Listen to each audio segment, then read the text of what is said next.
What is going on, guys? Thank you so much for coming back to Cobra TV. This is the late night Tuesday subcast, the one that I look forward to every single week. I love this one. It's the big one. It's the 3-hour one, and I'm super happy to have you guys on the show tonight. We're going to be talking with RayRod. I just spoke with him over on Twitter, so it's still a go. I don't see him waiting in the Atlas 102.5 FM room just yet. So we're going to try and get him in there. We're going to have Adam co-hosting with us. And oh my gosh, we've got a brand new subscriber. We've got Alan McNeilin, who just became a Cobra. And thank you for joining the cult of the Atlas. Thank you, Alan. We're going to go ahead and play this little jingle here real quick, and then we will be right back with the show. Be right back, guys. You better put seatbelts on your ears, because Cobra's about to take them for the ride of their life on Cobra TV. You are listening to Intergalactic Radio with your host, Cobra, broadcasting live from the Euclid Galaxy on Atlas 102.5 FM. Thank you for coming back to the show, guys. I am your host, Cobra, and this is the Late Night Tuesday subcast where you get to come on the show. I've created this show so that way the community here on Cobra TV or any in No Man's Sky, the No Man's Sky community, so that way you guys can have a voice. Come on, speak your mind, whatever it is you want to say. This is also a platform for everyone to be able to shout out their YouTube channels, make themselves known. We're going to get back into focusing on the community again. So if anybody has any community news, please message me on Twitter down below, right there, somewhere. Wait, right here. Says follow me on Twitter at XXX Cobra. Follow me over there. DM me anything that you've got going on. Do you have something really spectacular that you would like to see on the Traveler in the Book of the Galaxy? You want me to come visit your base and leave the Traveler Was Here comm station and feature you and the Travelers in the Book of the Galaxy? I would love to do that. If you are a member of a community that you have some news or something like that, you want to talk about community events. I know Mac4 Days having an amazing event on July 22nd. It's a race that's in the morning, so I can't wait. I would like to be a part of that, like to show up and definitely have fun with that. Then we also, real quick, we took a poll, and I'm surprised about this. I am absolutely shocked about this. I don't see RayRod just yet. Excuse me. We took a poll over on Twitter, and it stated, how would you feel about postponing the No Man's Sky Con to July 22nd, right before the release of Next? Excitement would be high and could give me more time to be prepared. Vote below on Twitter. A whopping 254 votes, 92% yes. So it looks like July 22nd is going to be the date. Now, Mac4 Days, he actually has an event that day as well. So we're not going to be going live until the afternoon, around 12 o'clock noon. And he said his is in the morning. There's going to be a party at the end of the universe and then a race and things like that. I do plan on being a part of that. And so I don't think it's going to step on his event too much, because mine, if I have to, I'll start my event maybe later, maybe 1 o'clock p.m. Eastern Standard Time, to kind of give him time to wrap up with that. But I do highly suggest people go check out Mac4 Day. I'm pretty sure he's going to have a good event over there. So there's that. July 22nd. It is the date, set in stone. That's the tensions are going to be super high during that time.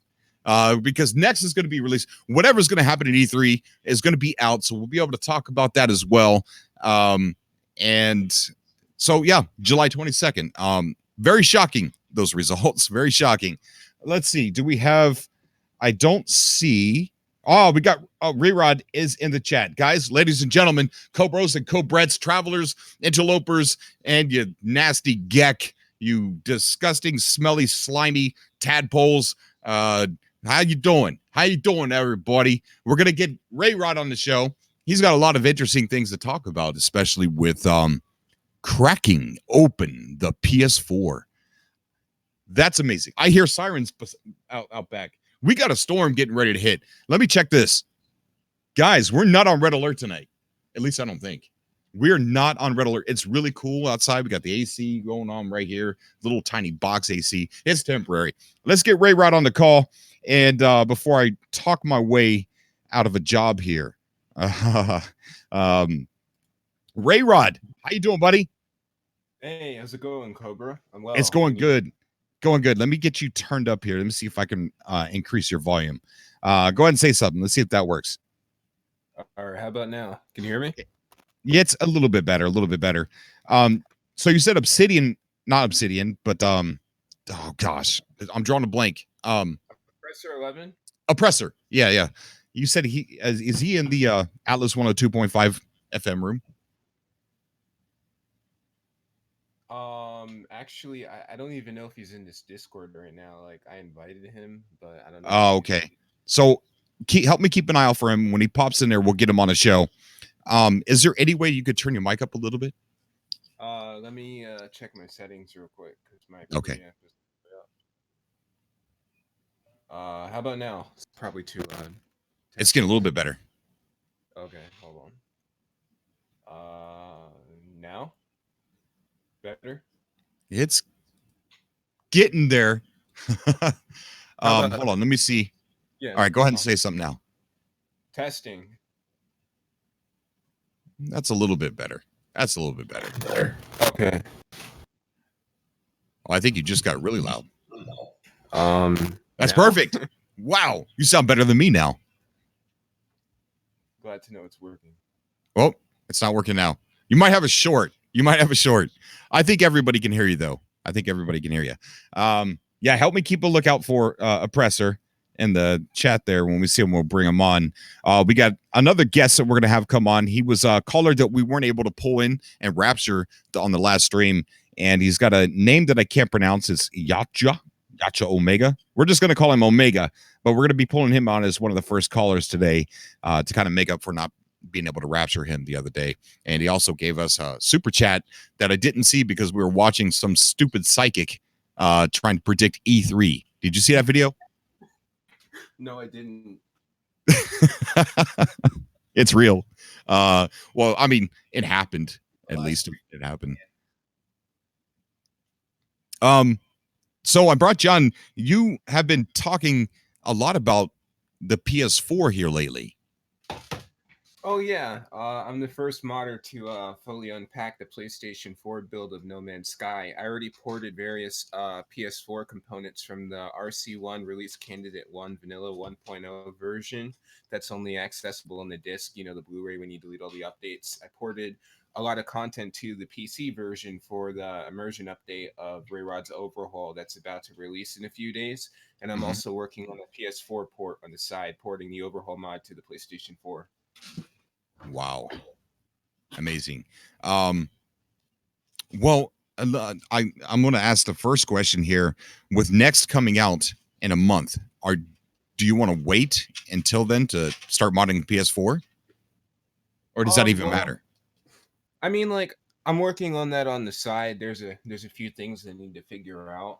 And honestly, it shouldn't be that complicated. I just need to sort something. I did manage to alter the PS4 version of the game, but not in the way that I'm planning to. I just have been taking time aside to get this PC release of the mod ready. So it's almost ready. Okay. Awesome. So are there any secrets that you've, not secrets, but just things that we would be interested that you found inside the PS4 files? One of the main things that I will point out right now in specific is, well, remember in IGN footage that they had that clock on the UI? Yeah. Well, that's in there too. I got that partially working on PC. That's the only build where that was still functional. There's a lot there. There's other things in there, that I still need to look through. I just haven't really dived that deep into it yet. But yeah, that clock that was going on there, like on the bottom left of the HUD in IGN footage, rather than the TOTS rad indicator, it was a functional day of night, time of day clock that was there. Well, that's there. There's other stuff, but I need to look into it more. But I do have it unpacked. I just have been so caught up with what I'm currently working on the PC. Okay, very awesome. RayRod and everybody in the chat, we have Adam from Keep Calm and Game On joining us, who I would absolutely love to make an official co-host here on Cobra TV. I love you, Adam. How you doing, buddy? What's up, man? I'm doing good. That's good. Are you in your closet? That's the question. I am in the closet. We're chilling. I'm chilling, but I'm actually really hot because this is a small closet and this laptop runs like a toaster. Okay, like it's heating this place up, but I'm good. I'm good. Hanging in there. I will say that I am kind of suffering from a little cold / allergies. So I got my cough drop. So if I just lose it, I'll mute myself. But I'm hoping I'll be okay. But yeah, I didn't want to miss this show because it's Cobra TV subcast. You can't miss this. I mean, come on. Right. Are we still live by any chance? Are we? I think so. Okay. I think your webcam is frozen, but it's going. Yeah. Okay. Oh, this is a cool question. Aaron Ramsey in the chat says, Cobra, what keeps you playing No Man's Sky? It's a playground. It is literally a playground. I'm going to tell you, yes, I'll agree with a lot of people out there. A lot of the animals seem really samey, especially the sounds of the fauna and some of the flora. I've seen some, but every now and then I see something that blows my mind that I've never seen after playing all these years. But the thing, Aaron, that really gets me when I land on a planet, the first thing that I look for is the land formations. That's the art right there, because when you think of space, you think how many brown rock planets are out there, how many white rock planets are out there, or how many planets look the same out in real life.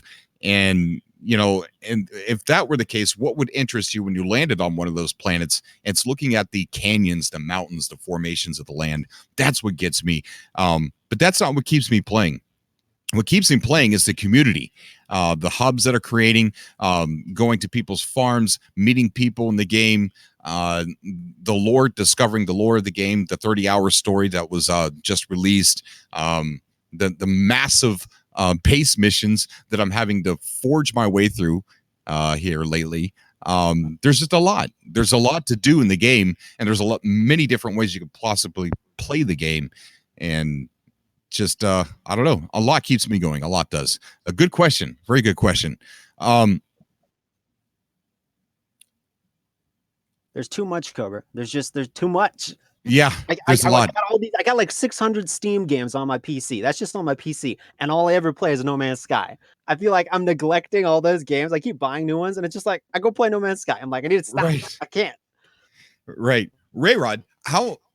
You've done a lot to the game, and my computer can't really handle No Man's Sky very well on PC, and that's why I don't play it too much. It plays it. I can play it, but I got to the settings it doesn't look good. It's a piece of crap computer.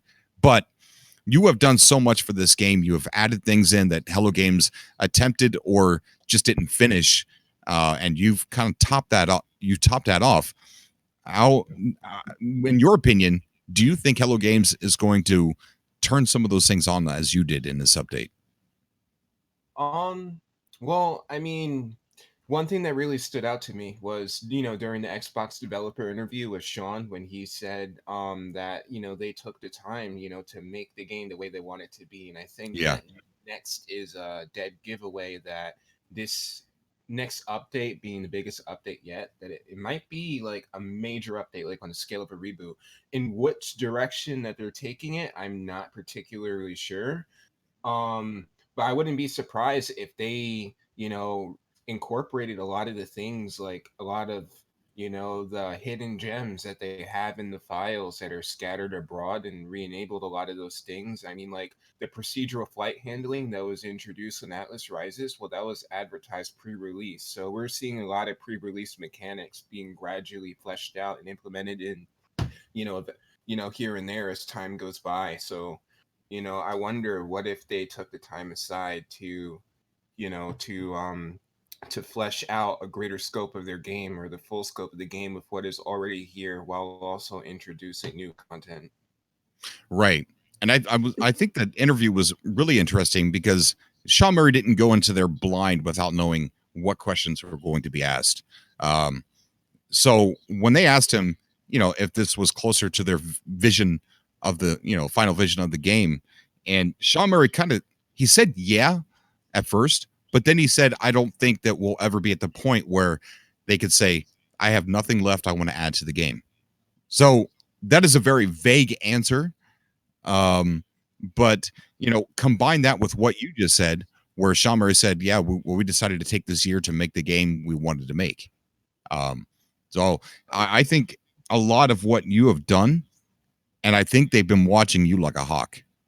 I know they've been watching you like a hawk and what you've done for the game and what people say about your mod. And I really feel like, and that's why I show your mod sometimes on the channel here, so I could kind of get people under the understanding that, this is probably some of the stuff we're going to see in the game, but I don't know how I do feel like the scale in No Man's Sky is way off. Yeah. Sorry if my voice isn't clear. I probably shouldn't be eating pizza on the stream. It's okay, That's man. The best way to Rick- stream is to eat pizza. I mean, come on. Yeah. The best. Yeah. Everybody get out your pizza. Eat pizza. Everybody in chat, post what you're eating right now as you watch this. All right. Right. Post it down there. Dude, I used to eat cereal on cam. It's fine. Fair enough. Well, I mean, like, even if you look at the concept, like the concept art for next, like, there's a lot of things that they haven't talked about. Like, you see, I mean, like, I'm not sure if this is going to be actually in the game, but it just seems kind of rather curious, why that's actually in the concept now, while it hasn't been, in any of the older concepts. Like, see a ring planet, for example. You see asteroid fields that kind of look identical to the style that they were pre-release. You see, there's a lot of interesting things going on. Like, it could just be a concept. But then again, like, even if you look at like the very, very old concepts, like pretty much every concept of No Man's Sky has an atlas station, an atmospheric atlas, like, looming on the horizon. And if you look at like, even like older E3 footage, it's like they actually took that atlas and put it inside of the game in the atmosphere, pretty much identical to the way that it was. And that in one of the specific concept arts, I managed to do the exact same thing. As I made an atmospheric atlas mod. I converted an atlas station into a functional space station. And they can be in the atmosphere, kind of like that old footage, but in different ways. So I mean, like, knowing that there's a lot of stuff going on there, and I mean, like, they've been play testing it for the past 6 months, you said, right? So Right. I mean, I'm sure that they did a ton of other stuff. I mean, because that's like, it sounds like they finished multiplayer a long time ago. Yeah. Well, they did kind of. I mean, they added in the wisps, the orbs, and things like that, and so we've had a server all along, to where we can have 16 people in a server randomly run across another person. So that part, I feel, was done on purpose to kind of test it, and that could be part of the testing that they're talking about for 6 months. Studying how that, the bugs and things like that. And here lately, we've been noticing that there's been some server issues as well. And I wonder if that has anything to do with taking some of that down to focus on the new full-fleshed multiplayer. Because a lot of people are reporting a lot of issues. Yeah, it's really interesting. I mean, maybe so. We don't know, but that'll be pretty cool if that's what's going on. That they're really just working hard to get things ready for their community. Yeah. When I'm playing the game and I imagine seeing somebody standing in front of me, somebody's avatar standing in front of me, it just doesn't make sense to me. Like, I can't imagine what it would look like. It looks like it would be out of place if I seen somebody. And I can't explain why, and I keep thinking it's got to be because of scale, or maybe it's just because I just never thought it would happen. I don't know. I don't know what the answer is, but I feel like a lot has to be done to the environment to make it all look correct, make it look believable, but I'm not sure. Yeah, you know what? I know exactly what you mean right there. Like, I have no idea, like what that's going to be like. Like, I can just picture like exploring like a dense forest and seeing other players there. Like, it's kind of like, I don't know. It's hard to like picture No Man's Sky like in multiplayer with multiple players exploring the same planets that you are. It's going to Yeah. be like a different experience. Like, I agree. I agree. Do you think that's also a reason why we don't see like NPCs kind of out in the wild and they're always like on a space station or something? Because if they're like next to a tree, we could really see how the scaling would make issues. But like they're always in some closed environment. So Yeah. maybe that's some difficulties they've ran into in the past that maybe hopefully they're fixing. But should be well, I mean, like interesting. NPCs currently don't have walking animations as far as I Exactly. Yeah. but hopefully, I mean, like if they're gonna, if they're gonna have like a full multiplayer experience with like moving characters, I mean, I would hope that they have walking NPCs. You know what I mean? That's a good point. Because I mean, like it just adds to the experience, and I don't know. I'm not sure if things might feel weird if like there's fully functional characters but not fully functional NPCs. Maybe not. Maybe it's a small thing, but I guess we're just gonna have to wait and see what's next.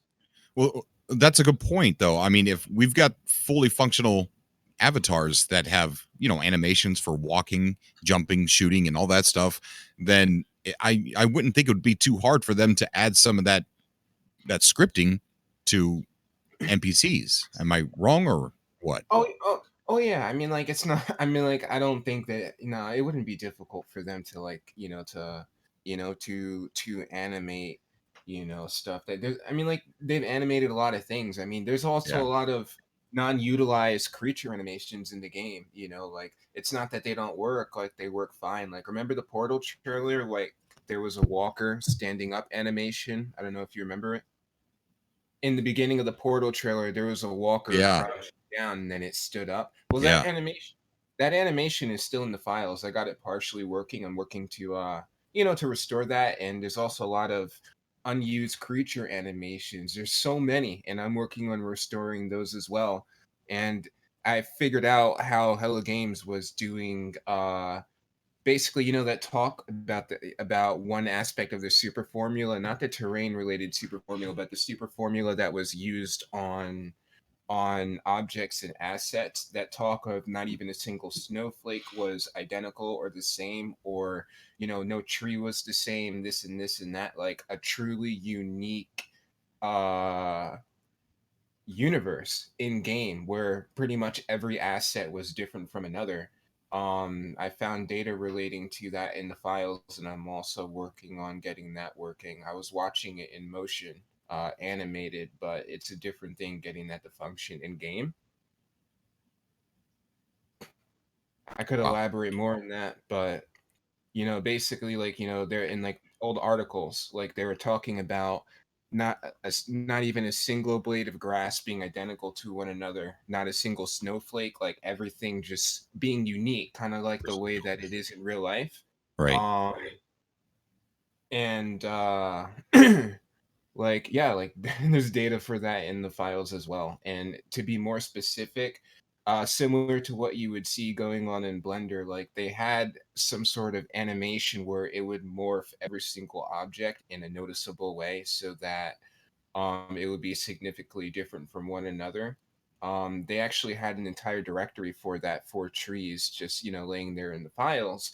And but they're not using it. They have another directory for trees being used. But it's pretty interesting because it's really neat on their behalf. Like it's possible to be in game and have every single thing just uniquely different from one another, rather than having the same model kind of like duplicated. Like because the blades of grass that you see, it's like pretty much the same model, just really dense. You know what I mean?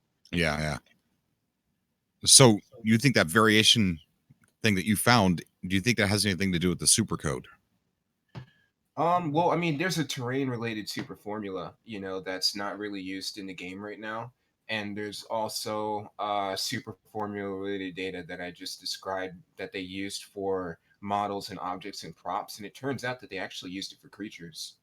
Oh, So like like the Diplos at E3, if I'm not mistaken, like those weren't models that have procedural parts like the Diplos, but it turns out that they use this same kind of mechanic on those creatures, kind of like as a workaround.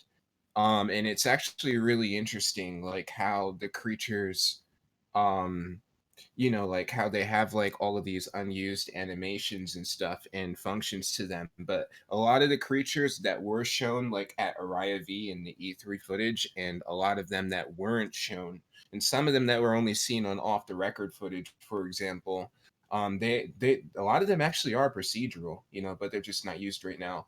One of the rhinos is unfinished, like it kind of looks kind of funky when you see it in game, but for the most part, everything looks pretty interesting. Like there's even a creature that has like two heads, and both heads move separately. Ooh. Yeah, it was seen in the Stephen Colbert footage, but that was an alternate variation of that particular creature that had one head. But you know, it's just pretty interesting, you know, like when you look into it. So it's like they had like different, they like the creatures, they were more so altered by their bone structure, and they kind of function differently apparently, like what was mentioned in those articles, rather than picking out a preset combination of pre-made parts Mhm. within the files like they do right now. Like, you know, the game will choose a certain combination of parts depending on whatever a descriptor file is telling it to call. That's amazing. Wow. So it's safe to assume that we're probably going to get more variation with this next update then. I would imagine. Yeah, I mean, because even if they just implement some of the stuff that they already have in the code and just put that in, I think that would change the game in a big way, just to add stuff they've already made. If they're putting more stuff, which I'm sure they are, that's going to change it even more. So I think with this update, like you said in the past, Cobra, it's going to be big. Every update so far has been bigger than we've thought. You know, we predict all these things, we speculate, and then it actually drops, and we're like, why didn't I think of that? And we think of some crazy ideas on this show, but Hello Games always gives us more than what we thought of. So I don't think we're going to be disappointed in the Right. slightest. Yeah, I agree. Steel Hyena donated $5 into the super chat. So big shout out to Steel there. Hashtag that Cobra in the chat, buddy. Thank you so much, man. I also seen Semtex doing a raid on us. Semtex was doing a raid on us in the very beginning of the show. Oh snap! I remember my first raid, Cobra. I think it was on Twitch or something, and everyone's like raided me from some random channel. I'm like, what's going on? I'm like, am I being hacked? I didn't know what a raid was. I'm like, what's going on, guys? Is somebody like hacking my computer? And I got like all freaked out. I'm like, should I go offline? I was like, I was losing it. And then somebody explained to me what a raid was, and I'm like, oh, okay.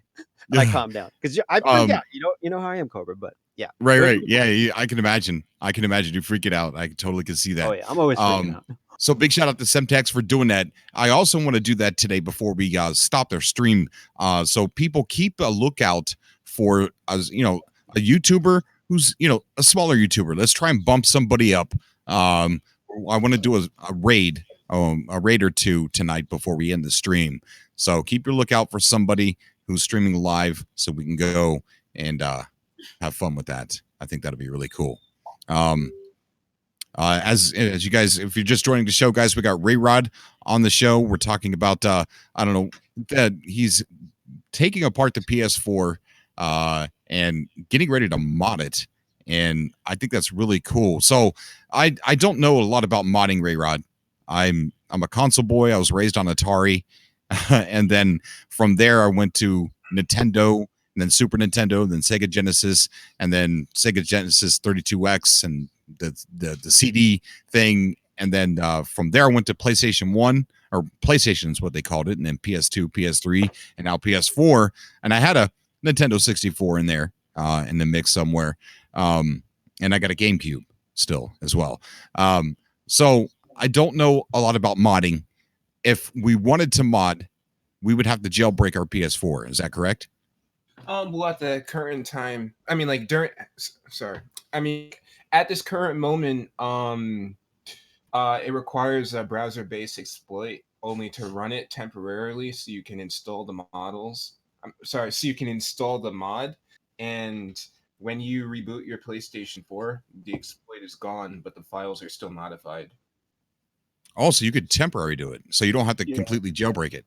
Yeah, it's just like a temporary thing to install the mod. That's all at the current time.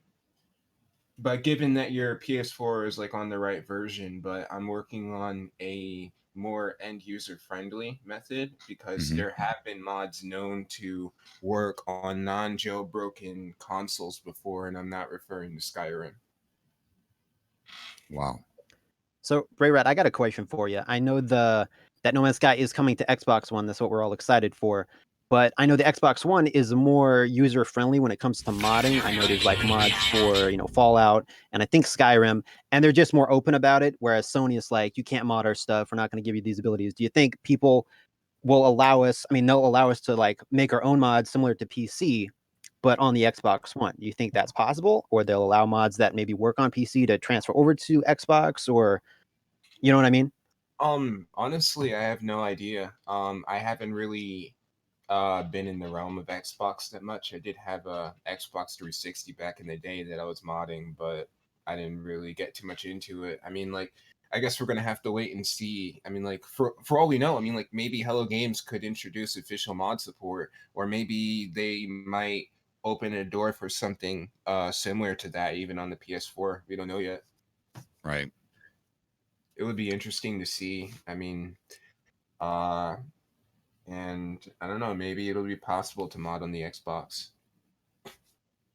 Interesting. Or even Yeah. just make it more user friendly, even on like PC, because on Steam, you have the Steam Workshop, and I don't know if you can like download mods from there. I think you have to like kind of go different websites to mod things. But if they made it more user friendly, like as far as that goes, I think that would bring a lot of people into it as well. But with this next update, we might not want to mod anymore because everything we could ever want will be in it. We just don't know yet. So Right. it should be it should be interesting. Well, I mean, like, here's the thing. Like, even with the most polished, beautiful game within an official update, the reality is there's always going to be room for an improvement somewhere. Mhm. So, I mean, and fortunately, like with mods, we can kind of mold the game into our own style and kind of make our own kind of custom build. So there's room for that too.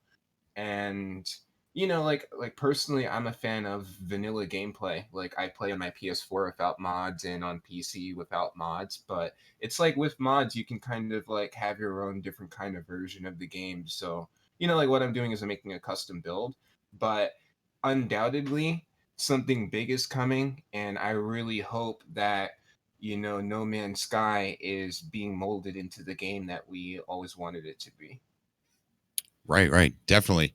I want to give a big shout out to Urban Murder in the chat for subscribing to donating to the super chat, saying, "Hey, thanks guys for the subs. You guys are freaking awesome." No, Urban Murder, you are freaking awesome. You are awesome. And so is RayRod. We got RayRod on the call talking about all kinds of stuff, man. So as far as the PS4, you haven't found anything that is like, wow, what? This is in here?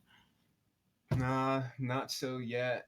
I was actually quite disappointed because remember when I mentioned that those what is it? Those PS4 specific file paths that were referenced on the PC, supposedly only existing on the PS4 build. Uh-huh. Well, it turns out that the Atlas Rises build on the PS4 is almost identical to the PC version. However, I Mm. have the RC1 build, which actually has IGN footage content into it, and that is something that I need to look more into. So Oh, there's a really? lot of yeah, there's a lot of like there's things going on in there, but it requires making a new compiler for it to decompile a lot of those files, because no one ever developed anything for that yet, because it's actually it's a pre day one patch. When everyone started modding No Man's Sky, they were modding the 2016 release that was released on PC. So basically, I'm the first person to have the RC1 build unpacked as an end user. Now you say there's things going on in there, and you're really interested what those things are. Do you have an idea what those things are? um, well, for example, like even on the PC version, like there are still a ton of things that are unknown that we have yet to actually figure out.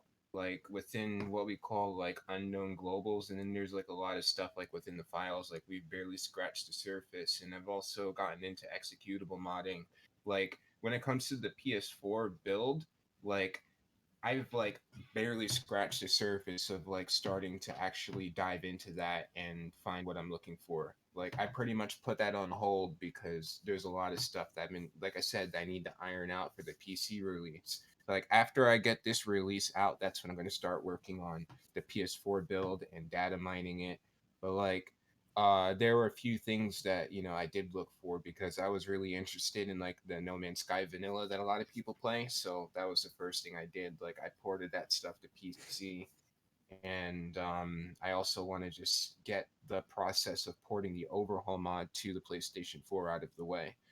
And then I'm gonna start scouring through like all of the files that I can find there and just start seeing what that old build has to offer. There's a lot of differences, like even with shaders, like there's like 13,000 files in one directory that's not even existing on PC. Oh, So wow. there's a lot of stuff to like, like dig into, but I haven't looked enough to really say anything significant yet. Yeah. Yeah. Maybe they saw RayRod's like how smart RayRod is, and they're like, we gotta hide this stuff. Like, wipe it off the PS4. Don't let him get his hands on it. He's gonna give us away, burn it down, lock the doors, bury it. Don't let this man take a look because he's gonna let things out. I tell you what, I can't wait until Next is released and RayRod gets his hand on all that and starts data mining that, and starts giving us clues and hints to what's next after Next. Because I'm sure he's going to find stuff. I mean, I don't care. You can't hide anything from Ray. He'll find it. He seeks and destroys, and brings out those hidden gems. And RayRod's amazing. Oh yeah. Real quick, people in the chat are saying RayRod's volume is still a little bit low, so I don't know if that's possible to fix. But yeah, it's pretty low. How is it now? Is it still low? No, it's better. A lot better. Yeah, that's better. That's better. Guys, I see Urban Murder is a new streamer, so if anybody wants to go help him out, subscribe to Urban Murder. Remember, guys, we have a shirt. The link is down below. It's called, it says Cobra TV on the front, and on the back, it says we are our constellation. And that's exactly what we are. We're more than a community. We're a constellation. Stars, connecting those dots makes a formation. And that's exactly what we are. We're a constellation. So let's reach out to each other in the chat. A lot of us do upload videos and No Man's Sky content and other stuff too as well. So let's try and reach out, do a little bit every stream, and try and connect those dots by subscribing to our fellow travelers here in the chat. And it just helps everybody out. And I think it's an amazing thing to do if we're going to be a community. So remember that. We're Constellation. We're going to get our first guest on here, unless there's something that we didn't talk about, RayRod, that we want to talk about before we have guests on the show. Yeah. Oh wait, are you asking me? Yeah. Well, basically just what I said before, that the next version of RayRod's overhaul is about to release. In a few days, I'm working on it and I'm getting ready to release it. L Plays Gaming and I were talking about that, and this version is about a year in the making. It's like pretty much a different mod than the version 10. And it's an overhaul of the former overhaul. And just to give an idea of like how different this new version is compared to the old version was about 500 megabytes packed. The new one is about 2.2 gigabytes packed and about almost 8 gigabytes unpacked. So I've been working on it a lot. Wow. Dude, I see you all hours of the night, all hours of the day, tweeting pictures and saying all the stuff that you're doing. Do you ever sleep? Sometimes, like sometimes. That's a perfect answer. I mean, the longest time that I worked on this was like a week without sleep. Sometimes it's like 24, 48, 72-hour durations. Like my mind locks in on things and I work on something until I'm done with that task. And if I try to sleep, then I just end up staying awake thinking about what I haven't done yet. So I just keep perseverating on it until I'm finished. But yeah, like I'm really glad that things are getting pretty much at the point where I am ready to release it before I work on the next update for it. Right. I know this is a really difficult question. I want to ask you this before we start taking callers. It's a difficult question to answer, but with multiplayer and full-fledged multiplayer, do you have ideas swirling around in your head of what you could possibly do with that as far as modding? Oh, well, somebody I know got multiplayer working before multiplayer was introduced on Atlas Rises. I have a theory that it may be possible to redirect the server that's being used to a custom server, like specifically for mods. That's if they don't add like official mod support for multiplayer. But it's also possible that mods might just be client-sided, that just like now when you're playing No Man's Sky, if two people are using the same mod, it's going to be the exact same experience while they're exploring. I see. I was threatened. I think with the PC crowd or somebody threatened. They said, "Oh, look, the PS4 community is threatening war." And he goes, "Don't they know we're modders?" And I replied back, I'm like, "Don't you know we got RayRod, bro?" It's like in Avengers. He's like, we have this, and they're like, we have a Hulk. He's just going back and forth. Like, we have a Hulk. We got RayRod. Oh yeah. So cool, man. I wish I had a better computer so I could play your mod, dude. I mean, I could get it to run. It just if I don't know, huh? Well, you know what, Cobra? You see, a good friend of mine named Templar Graphics. He and I have been working on some things, but he also did some recent shader work. Like he did some awesome stuff. Like we now have water pretty much better than it was at E3. Pretty much completely reflective. It just looks really beautiful. But here's the thing: like some of the new shader adjustments are like really taxing. So I'm still working on optimizations for the release. So when it's released, I'm sure it's going to run a lot better for you. But then again, like it might also depend upon your PC specs, because I've had quite a few people come to me on like mid-end rigs on the immersion update saying that, very oddly, I mean, I don't understand it, but they're saying that they've had better performance than vanilla, than without mods. Oh wow. Yeah, so I'm working on it. Yeah, I hope so. I mean, I could run Space Engineers perfectly. I mean, it looks great. So I imagine I'll try it again as soon as you release it. You may have sent me a link. Did you send me a link? Did I just now? Yeah. No. About the sometimes you send me links to updates. Oh yeah. Yeah, I usually like upload like a couple of versions every day. Okay. Well, it is one of those what you're about to release to public?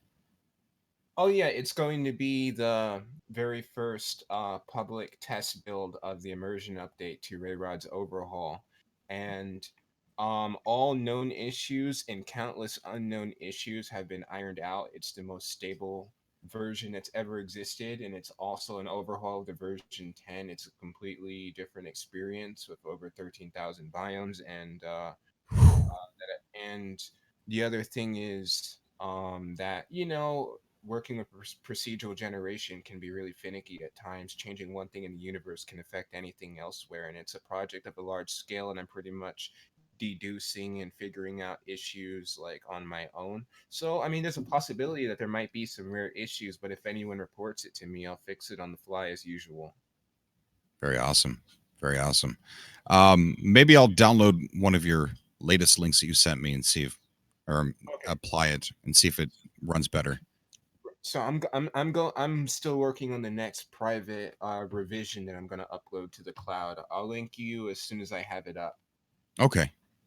Yeah. All right, that sounds good. RayRod, we're going to take some callers. Guys, if you're just joining the show, we got RayRod on the call. He's getting ready to release his newest overhaul. You just heard him sitting there talking 13,000 biomes. Is that right? Did I hear that right? Yes, you did. So it's about 13,000 biomes, and each biome has about 4 biomes each. So about 13,000 biomes, and each biome has about 4 biomes. So basically, it's like 13,000 times 4, and then there's also multi-biome aspects and other biomes that can blend inside of biomes in general. So let's get a gauge on what that means. So the game that we're playing without mods, roughly, how many biomes do you think we're experiencing? Let me think of the biome classes for a second. So there's lush, dead, barren, scorch, radioactive, toxic, and the new weird biomes that they added. Lush has two different types. One of those types is like the new short grass, and the other one is like the one with like the slightly taller grass that's kind of closer to the Pathfinder style a tiny bit. And so like the two lush ones have four each, so that's eight right there. And then there's one toxic, one radioactive, one scorch, and then there's a few weird biomes. Um, I mean, there's probably like a bit over 20 biomes or something for in vanilla, but the like the variety in them, like it's kind of like I don't know, like like it's not what it can be. Like for example, like here's one example. Like if you look at the lush biome, in Atlas Rises, um, they're using the medium tree for all of the object files within the lush biome. Yet there's also large tree, small tree, that are just there. They're not really used, but instead they're using the medium tree every time, and in the former versions of the game they utilized these other assets, and it kind of made a world of a difference. And one might think, well, maybe it's taxing or this and this and that, but that's not really the case. If that were the case, then small tree would be less taxing than medium tree, which they use every time. It's kind of like saying, okay, well, I have 8 rocks. Each rock is a procedural model that has different parts and combinations that can spawn, and they all look different. They're significantly different, and I can use them all, but instead of using all 8 rocks, I'm choosing to use one rock, and I throw out the rest, and I use the one rock for all of the biomes in this kind of case. It's just an example. But like with the medium tree, only medium tree is used. Like they could duplicate vanilla biomes just to add more terrain rules. Like there's a lot of potential within the game's files that's just not fleshed out. Like if you take the resource plants, for example, like Thamium 9, plutonium, I'm not plutonium, Thamium 9, platinum, like stuff like that. Those Yeah. are procedural models that have parts, but the ones that they use pre-release, they actually renamed them to like plant 2, plant 3, plant 4, for example, and those parts right there have like almost 100 procedural parts to them. Like they're far more varied than the ones that are currently used. Now I'm not saying that, well, why not just use those instead of what we have now, but I mean, if they utilize both, it would also make a world of a difference and also expand upon variety. But anyway, back to what you asked. What I'm getting at is there's maybe like a bit over uh 20 biomes, I guess. Probably a lot less in vanilla, honestly. So we're all experiencing 20-ish biomes, and your overhaul mod is 13,000. Yeah. That's right. Yes. Oh my gosh. I can just Wow. picture Sean Murray and his team like listening to this, and they're like, "Take notes, guys. Get a clipboard. Take notes." Yeah. Like they're just writing all this down. It's like, do this. That's wow. Uh, Also, in the version 10 mod, like another thing I'd like to mention is that like, Hello Games also does have a lot of unused assets going on, like in the files. Like for example, like in the E3 trailer, Infinite Worlds. Like remember that dense forest that was there? That planet was called Spakira 2.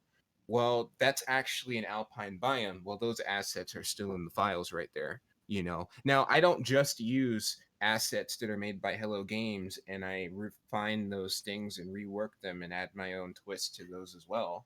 I don't just do that. Sometimes like I work with my own things, you know. But what I'm getting at here is those assets are still there. However, a lot of them were unfinished. So I've taken on the task of finishing those assets and polishing them up, adding collision to them, giving them functionalities and making sure that everything feels like that it belongs, while so also restoring the unused biomes that are by Hello Games that are in the files, and Mhm. also looking back to E3 footages and stills and reading articles and looking at concept art and actually manifesting what I'm seeing in there and recreating those biomes from scratch as I picture it in my mind, while starting off with an empty flat planet template that I start handcrafting those biomes and adding rules and algorithms to, and creating multiple systems within Hello Game system and doing lots of other stuff.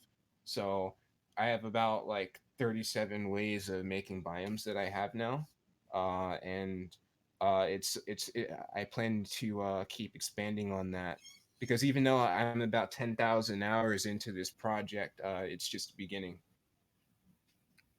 Wow. I'm floored, dude. I am totally floored. Guys, if you're just joining the show, we're talking with RayRod. Um, he just informed us that we are experiencing 20-ish biomes in our game without mods, and he is releasing a mod that is going to give us over 13,000 biomes. I'm speechless. I wow. And I mean, it's just what I don't understand why Hello Games hasn't picked you up. I really don't. I mean, it's just amazing. We are going to take some callers here. We're going to get Omega PC on the call. I don't know how to pronounce his first name, so I'm not even going to try. Omega was wanting to come on the show last time, so if you guys have any questions, RayRod will be here. I don't know how long we're going to have RayRod tonight, but man, come on, pick this guy's brain. He's done a lot for this community. I think he's a pillar in the No Man's Sky community for what he's done. I mean, if anything, I mean, some of us can experience mods, but if anything, he's definitely probably inspired Hello Games to get to work on some of the stuff that they've seen him do. Maybe some of the things that he's done, Hello Games probably said it just won't work. People won't like it. Maybe people won't like it, and then RayRod does it, and people love it, and maybe Hello Games is going to look at that and say, "Okay, all right, maybe we should do it." Why is everybody saying DJ Cobra? Is there like some weird hiccup, some noise or something? Second DJ Cobra that I've seen. Cobra needs turntables. I don't know. All right, so let's get on another call, or get a call here from Omega. Omega, we're taking you, buddy. We're gonna rapture you. Omega, how you doing, bud? I'm good. How are you? I'm doing perfect, dude. I'm doing awesome. It's a pleasure to have you on the show, man. We got RayRod, but you also had some topics you wanted to talk about on the last show. So what's on your mind? Oh, yeah, quite a lot. I'll list them off real quick. I don't want to take up too much time, and then maybe they can spawn some conversations. So in the last one, you were asking us what our thoughts are on Dr. Evil. And I wanted to share that with you and everybody. And that is, number one, I think it's great that we have people in the community that want to spark some war. Because I feel like the more threatening the environment is, the more dynamic it feels. And whenever you're playing the game and you feel that sense of possible danger around your shoulder, I think that makes it more immersive and more enjoyable. And I think it also makes it more fun when you, acquire items that might defend yourself better. That said, I will definitely be looking for becoming a merc or something along those lines for in your community or one of the hubs. I'm not the type of player that wants to go around killing other people, so I'm probably going to be one of those that will join up with you guys and defend if there's someone like Dr. Evil that's causing trouble. I agree with you. I think it's amazing what Dr. Evil's doing. I was giddy when I seen somebody. I'm like, when is somebody? Am I going to have to do it? You know what I'm saying? Am I going to have to? I don't want to do that, but I wanted that. I wanted that to happen, and it's a role play. The guy's not trying to be toxic. I know a lot of people think that he is, but with these hubs, a lot of the hubs, they are heavily role played, especially when there's not a lot to do in the game at the moment with the hubs. There was I want to talk about a little bit later tonight.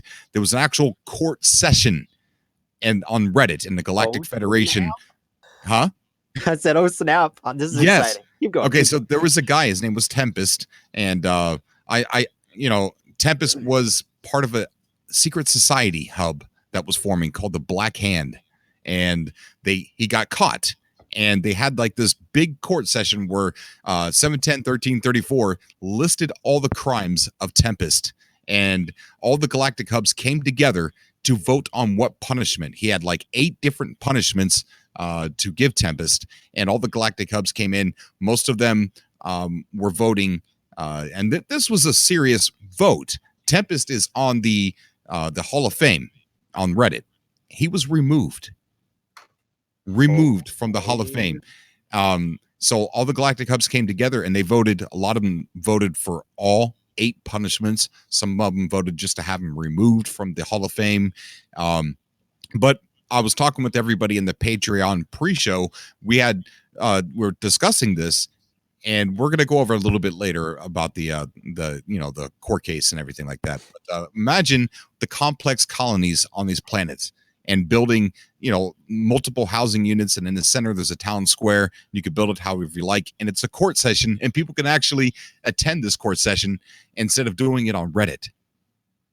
And that's why I like the fact that Dr. Evil has shown up. So I very much welcome that kind of gameplay. So yeah, I agree with you. Cool. Yeah, I'm looking forward to it. All right, so the next thing is kind of leads me to the second thing, and that is I'm a PC player. And from what I can tell, it looks like it's pretty hard to find an active hub on the PC side. It sounds like everything, like you guys and Galactic Hub, are pretty much active on PS4. Do you guys know of any hubs that are active on PC that I could possibly link up with? There should be. Have you been to the Galactic Federation Reddit? No, I've been to the Galactic Hub on Reddit. Here, let me go ahead and tweet that. There's a lot of hubs inside this place. Let me see if I can get it into the chat. See, Control V. Cobra doing shortcuts on his keyboard. Thanks for That's showing off, right. Cobra. Thanks I'm for learning showing off. hotkeys. I don't know a single shortcut on my keyboard. Man, I feel like a loser. Thanks. No. I'm acting like a DJ tonight, man. I He's got a those pro. hotkeys. Cobra the pro. There's a link right there in Reddit. It's actually a link to the court case that we're going to talk about a little bit, but that is the No Man's Sky Federation of hubs. And if you look over to the right, on the right hand side, there is a list of a bunch of hubs. I'm pretty sure one of them is PC. Okay, awesome. Thank you. All right, so the next thing I was going to say this last week, but I'm wording it a little bit different for RayRod since he's here.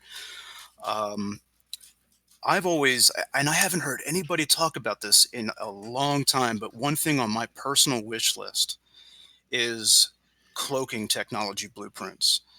So I was wanting to know from RayRod, with all the tens or millions of things, tens of thousands or hundreds of thousands of things you've seen that are packaged up in a dormant state, have you seen anything regarding ship cloaking technologies? I have not seen anything regarding that. I think that's an awesome idea and would love to see something like that in the game, though. One thing I thought that was cool was how those, I don't know if it was official footage. I think it was, like, during the interview, and we saw, like, it looked like an AI just kind of, like, pretty much teleport in or just suddenly become visible or whatsoever. I think Cobra made a video pointing out. Was it you, Cobra? I believe so, yeah. Yeah, but I haven't seen anything in specific about that. Okay. We have a donation and a super chat from Steel Hyena. And this is regards to your question, Omega. He said his hub is going to be PC, but it's peace. Hey, that's great. I'm all about peace, and especially if someone like, or people like Dr. Evil are going to attack that so-called peace, I'd be willing to defend it. Awesome, very awesome. Do you think we'll ever get to the point where like little kids are like 1v1 me, bro? And they're like, okay, join me on Call of Duty. It's like, Call of Duty? I'm talking about No Man's Sky, man. the guy's like, what? I am hoping that they add a little bit. and I don't mean a lot, guys. I don't mean like Elite Dangerous at all, but just a little bit of a learning curve, just a tiny bit where you can learn how to do certain maneuvers. Because I want there to be call outs, like imagine two hub leaders of like, okay, dogfight, a 1st to 10 battle. Whoever wins the argument. And I think that would be kind of cool. And I can't see it working right now with the game mechanic of the flight. It's too straightforward. There wouldn't be hardly any skill except for resource management. What if we get ground battles? Okay, hear me out. We get ground battles, but it's not what we think. It's actually us sitting in a chair. There's a table in the middle. We're playing like rock, paper, scissors, or maybe like war or poker. And that's how we decide who wins the battle. And Sean Murray just like laughing to himself. He's like, yeah. Yeah. It's like, Omega. not what you thought. Psych. Omega I'd still love it. Hyena is saying to message him on Twitter. It's at it's in the chat. I don't know if you can see it there. He's got his Twitter handle there. So hey. Awesome. Sorry, the cat. So if you can see the chat, you can connect with him over there. So that's good. Steel Hyena, thank you so much, buddy, Yes. for the donation. Thank you. Cobra, I have a question for you. Okay. Yeah. Do you actually have a cat or is it a dog? Because I still don't know. I still don't know which one it is. Nice. Oh, well, okay. I'm gonna be honest. I got a dog that I call Cat because it's really tiny, and the cats bully the dog. Okay, so it's not worth calling it a dog. And I do have 7 or 8 cats in this house right now because my daughters had brought in at one point in time a stray cat that was pregnant, and it stayed, and then ended up going back out, getting pregnant again, coming back, and having another litter. So we got rid of the first litter. Now we got a brand new litter in this house, and they're going nuts. They're like gremlins. Don't get them wet. Yes. I could just see Cobra going live one day and it's just like some cat pressing keys. And Cobra's like at work. He's like, it's not me. It's not me. And the chat's just going crazy. Cobra's going to yell at the cat saying wrong button. Yeah. Oh, they're cool though. We're keeping one. It looks like a long-haired Siamese cat. It's got bright blue eyes, and it's the only one that looks like it. And we named it Katana. So we're keeping that one. Is that the one you held up to us a couple days ago? Yeah, you couldn't see the eyes very well on the camera. I guess it wasn't picking up the color, but bright blue eyes. That's a nice looking cat. Yeah. What else was on your mind, Omega?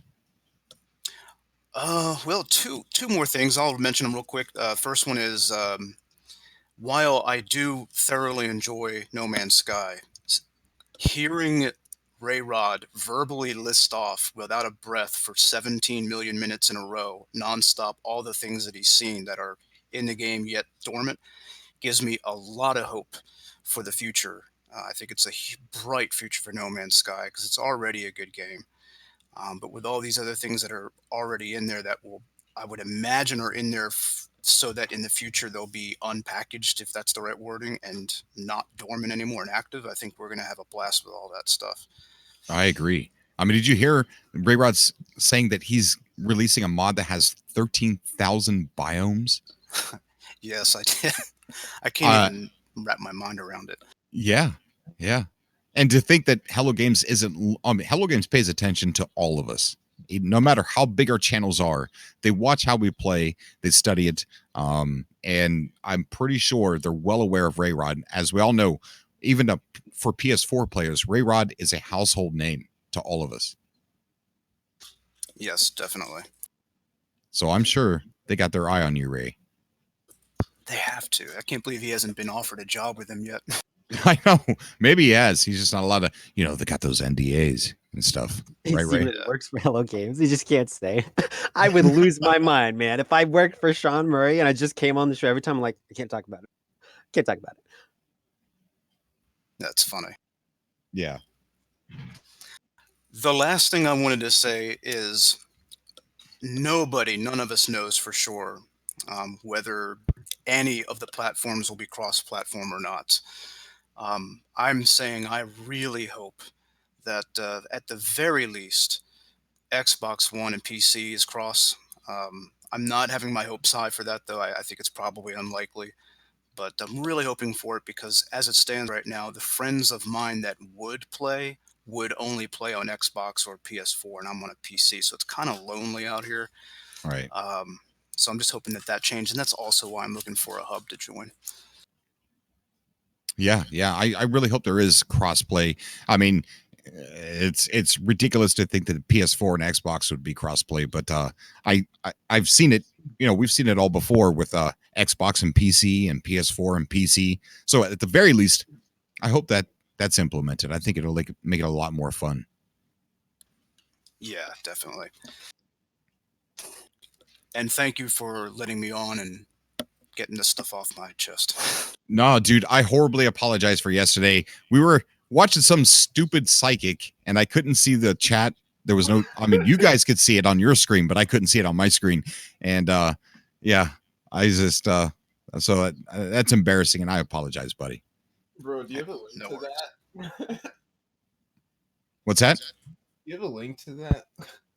Oh, the psychic, I don't have it on hand right now. He didn't really call out No Man's Sky. All he really did was say that he's seen something that was shitty then and better now, or something like that. And people just assumed he was talking about No Man's Sky. Oh, nice. Okay, so do you have any questions for RayRod before we take another caller here? Yeah, I guess I have one question for RayRod, and that is, have you seen anything about base locations? Like, I've been to a lot of planets. In fact, my own current home planet is a blissful planet, beautiful. But whenever I find a habitable base, it's always in the worst scenic location, and I would love to be able to just build a base in what I feel is like the best looking scenic location. Have you seen anything on that? I mean, like, you can do that in the files. Like, I did that for the overhaul mod. Like, you can build a habitable base anywhere you like, underwater, in midair, anywhere. But the thing is I don't know if they're going to do that in next. I mean, I would hope so. It seems like the most ideal way to have bases to be able to build it anywhere you like, rather than having the game determine a like a form of terrain for it to spawn on and decide for you. Like, it would, I don't know, it's like, just picture walking in a forest or exploring some really beautiful area and saying, you know what, I want to build a home here. It just seems like you would have more creative freedom to have the ability to build it anywhere. So hopefully we'll see that in the next update, but I don't know for sure. I just know that it's possible to do that with mods. Okay, great. Thanks again for the time. Appreciate it. Very awesome. Yeah. You're welcome to stay on the show, buddy. Glad to have Okay, you. awesome. Thanks. I'll hang out. I'll stay quiet, and then maybe I'll chip in here and there. For sure, man. For sure. I'm gonna take some people that are well known in our community here, but what I try to do is try to find people that I don't recognize in the chat, to kind of give them a chance early on in the show to come on. So we're gonna rapture somebody by the name of Luke. Luke, how you doing, buddy? You've been raptured into the subcast room. Oh God, look out! How you doing, man? Good, mate. Good. Yourself? I'm doing great. I love the accent, dude. Love it. Oh, thanks, mate. Listening from Australia. Yeah. That's one place I do want to visit, man. I really do. How is it? Is it just like the stereotype where it's just beautiful land and kangaroos jumping all over the place? Yeah, mate. You definitely got to watch out for them when you're driving. They jump across the road. That's freaking awesome, man. So they're about as common where you are as deer are for us in the States. Yeah, definitely, mate. Definitely, they're in prolific proportions over here. Do they literally attack you and start boxing you? Oh, nah, not really. Depends. If it's in mating season, you don't want to go near the big male. Yeah, right. They can get a bit frisky. That's really cool, man. It's really cool. What's on your mind tonight, dude? Mate, we're just talking in chat. Wondering how they're going to implement and give a purpose for building colonies and stuff like that. Yeah, I really think that colonies are going to be for like hub integration, to make hubs seem more like hubs. I really think that's what the complex colonies is going to be used for. I hope. Yeah, definitely. They've got such a big thing that they could do with it. It'd just be awesome. Yeah, most definitely. We have do you play on PC or PS4 or PS4. okay? For some reason, I almost asked you Xbox. Well, I know it's not released, but a lot of some callers come on the show and they don't play it yet, or they did play it on. They played it on PC, but they don't own it anymore, and they plan on buying it on Xbox.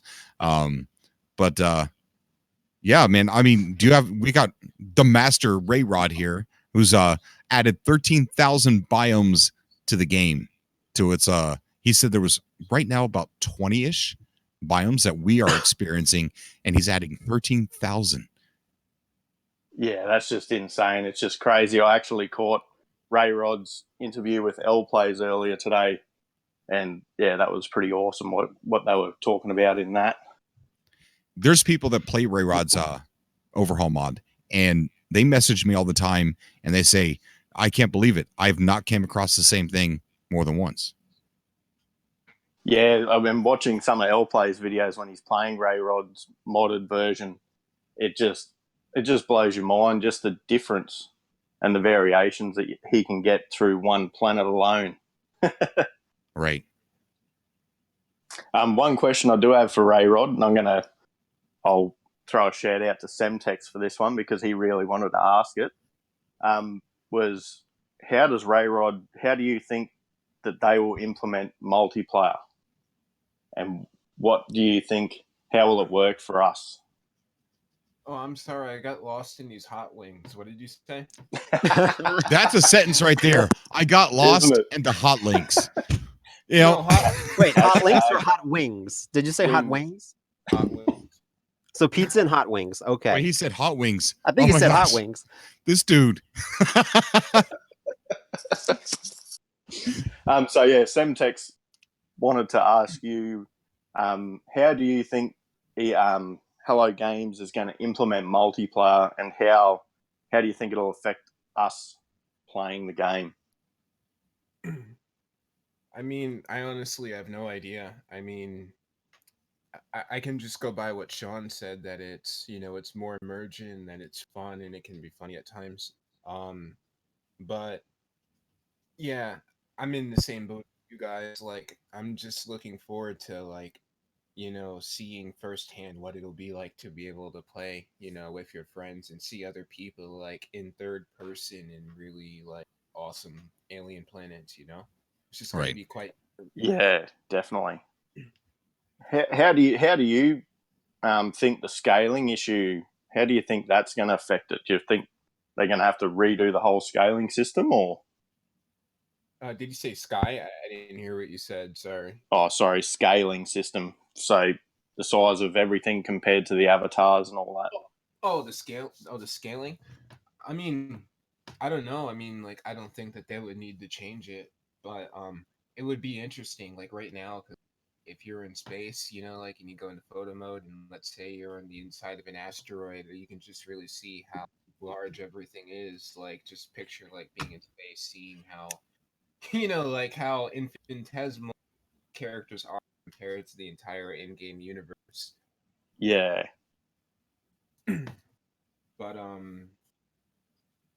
But yeah, I mean, I don't think they'll need to change the scale, but that doesn't mean that they won't. I don't know. Yeah, cool. No, it's just a lot of that's been getting thrown around because, as Cobra said many a time, like you look around and you just sort of can't picture seeing another character there beside you. A lot of people have done like comparisons where they've actually taken their self standing next to something, and then they would take a picture with the exocraft next to it. So there's been quite a few people pointing out that the scale is like massively off in this game. I feel that way too. Even when I'm running around, I'm barely taller than the grass, and I'm just a little taller than Gek. Yeah, it just feels weird. And the asteroids are a lot different size too. Oh yeah. From what you see from your cockpit to photo mode, big difference. Yeah. That's a huge difference. And you even notice it when you're on. Do you think they'll give us like cheat codes? Like they could just give us a cheat code for like ant mode, and it just shrinks us down. Problem solved. It's like I'm as big as a rock. This rock is now a mountain. Let me climb this thing. You wanted big trees? Now it's like the size of Mount Everest. It's like just give us ant mode. No, just a little cheat code. Boom. Problem solved. I heard it, Sean. Make it happen. Okay, make it happen. There you go. We have there's a hub that wants to join the call here real quick. I'm going to add them to the call. This is the Ascension hub. And I want to see what they have to say here real quick, because I wanted to talk about the hubs a little bit later. But it's interesting to see them in the Atlas 102.5 FM. So we're going to pull them on over. Ascension hub. Are you there? Yeah. Hi. What's going on, man?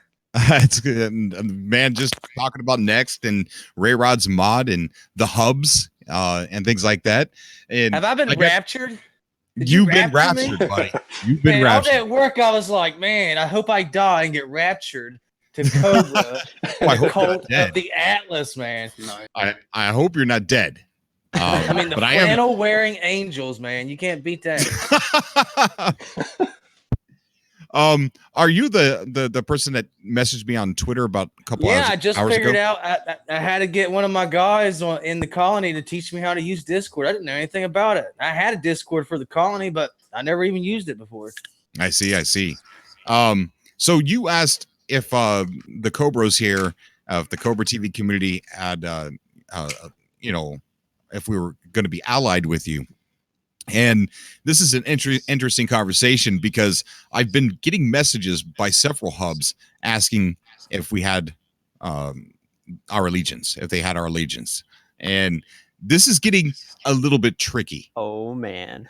It's getting tricky because I pledged my allegiance to the No Man's Sky Cafe. As you know, they're friends of the show.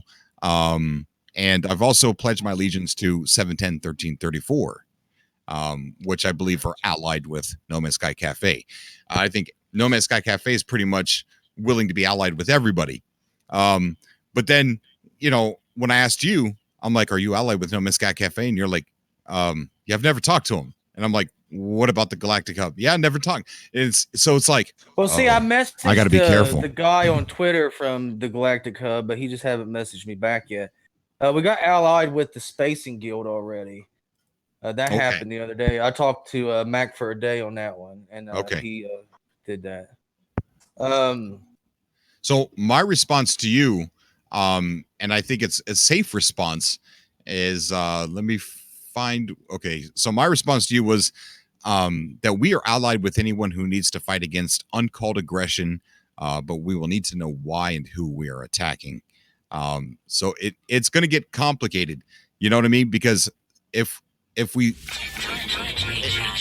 say we're allied with somebody certain instead of a cause, then that can get really confusing, and it could cause, say you go to war with No Man's Sky Cafe and there's no reason for us to go to war with them, then we got a problem, right? So instead of, you have our allegiance if you need us to help you with uncalled for aggression. Okay, yeah, that's but great. It's gonna cost you. We're gonna need some credits. No, we need some pancakes and some cookies. I'm just saying. All right, dude. All right, dude. You say cookies. I'm gonna cookies. I'm gonna give you some core pride. That's all you getting. All right, that'll work. It's gonna get to the point, Cobra. We're gonna have to start asking, are you friend or foe, or like, are you light side or dark side? This is gonna get insane. See, the colony's starting to get. We're starting to get bigger like every week. I mean, we've got over 30 members now. I've got 10 more messages tonight with people wanting to join, but I don't let just anybody join. You know what I mean? Right. Like I pick through them and see, because I don't want people joining that wants to just shoot you in the face when you're over picking the flowers or something. You know what I mean? Exactly. Definitely. Yeah, we got Lorigan donating to the super chat saying, shout out to Luke in the subcast. Great to know there are other Aussies in the No Man's Sky community. Yeah, it is, dude. It is. Thank you, Lorigan, so much, buddy. But yeah, you got to be careful. You've got to be careful because General Lokar, aka Dr. Evil, is God. They're working with the disbanded members of the Black Hand, right? So they're growing. they're growing. Tempest, I believe, is working with I can't confirm it, but I believe Tempest is actually working with Lokar. So they're pushing that envelope, and you got to be careful who you let join, because they're going to be trying to seed into people's communities. Yeah, I'll Don't have trust to anybody. keep an eye on that one. And I'll contact No Man's Sky Cafe too on Twitter and see if I can get a hold of someone over there. Most definitely, most definitely. It's very tense. There's a lot of tension right now because we don't know, especially brand new hubs who are like, all right, who are you? Yeah. And how long have you been around? Mm-hmm.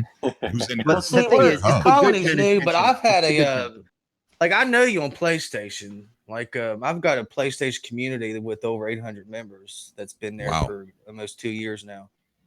And I'm a member of your community too on PS4.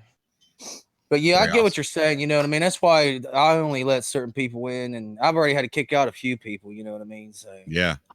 I want to go over this this post here on Reddit while we're on the topic here. This was a court session, so to speak, for Tempest and the Black Hand. And it starts off, and I'm not going to go through the entire thing because it can get pretty lengthy, but it says earlier, this is by the Galactic Hub ambassador. It says, earlier I established that Tempest 416 is a Master Malice, leader of the Black Hand terrorist group, which threatened to attack the Galactic Hub, infiltrate our defense force, upset civilized space in general, and try to gain influence over the Federation. In political terms, sedation and treason on the part of the Solarian Imperium ambassador. Discussion here gives another link that go even further into that rabbit hole. It says, please read the main post on the discussion thread in its entirety. Proof is very conclusive, in my opinion, beyond any reasonable doubt, as they say. There is no if. Tempest did it, from my perspective. Indeed, at first, I believe the Black Hand was framing him, but proof is right there. As it seems other ambassadors don't have suggestions for punishments besides those I already suggested in proceeding with a poll to determine the appropriate consequences for these seditious acts. And then it gives 8 punishments for Tempest.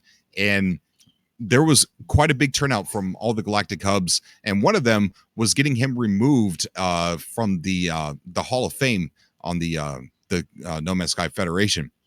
And Galactic Hub, Empire of Hova, Gas, Galactic Pathfinders, AGT, tons of them came and voted, and a lot of them voted for every single punishment, 1 through 8. So this is interesting, and we talked about how earlier in the show, how we're going to have complex colonies being added to the game. We don't really know what that means, but if you look at a colony in the simplest of video games, they're pretty complex. I mean, you've got an area that's got multiple housing units and like a town square and things like that. And how cool would it be, instead of having these activities on Reddit, to build like a town square, to have everybody show up for this meeting, to have the person accused, and literally have like a jury. So a lot of people think that this is like going to turn into toxic community with all the talks of war. I think it's going to actually improve how the game is played for a lot of people, and people that don't want that, they could just simply not go to these hubs or create their own and go off into unexplored space and just stay away from it all. I think that the game is big enough that you could separate the solo players and the people that want to be involved in this. Oh, well, Cobra. Yeah. I'm pretty sure that even right now, at multiplayer is in its early state, in Atlas Rises, in this build, you can just turn off the multiplayer within the options menu. Very true. Very true. Yeah. Oh, look who just showed up in the chat, guys. Look who showed up. We've got Dr. Evil in the chat. Get on. Come on, get him on here. So he's saying that Cobra, Tempest is a traitor. I have no dealing with him. I call lie. I call lie on that, Dr. Evil. I say shenanigans, buddy.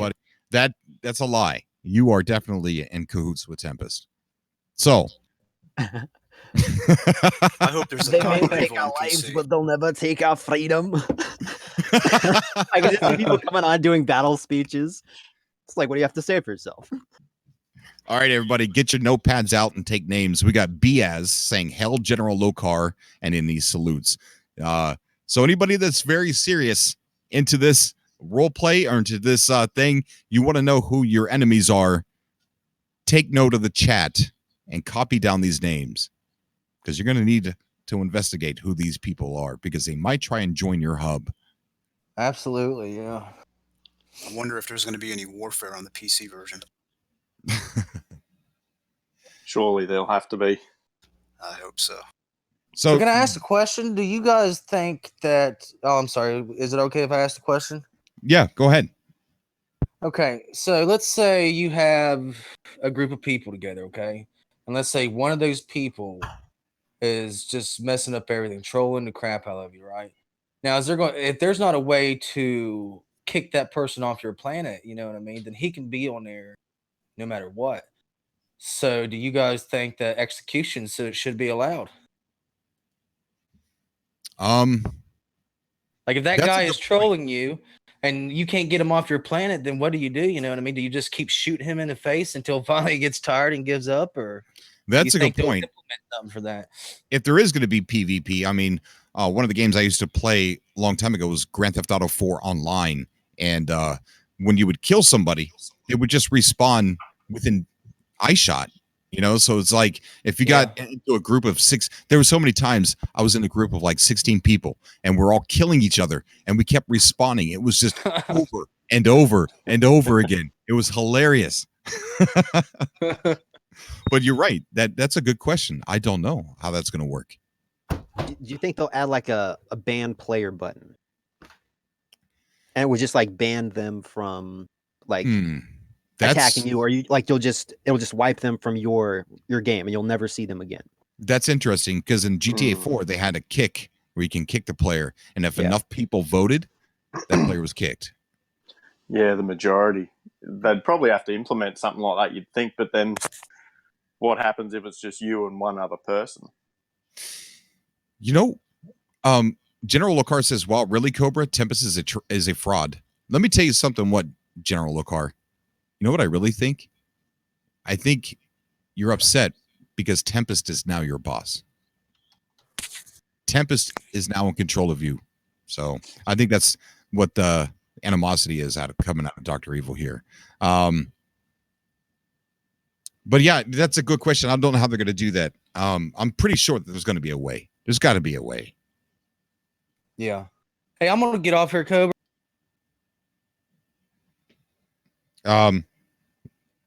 Okay, I don't think he got a chance to finish his sentence, but he's gone. He's gone. I saw Panda Poopy in the chat. I tried to get Panda on. I don't think that worked either. Let's go ahead and rapture somebody else. Panda Poopy's got his mic muted, so I'm not too sure if he wants to come on. Let's see.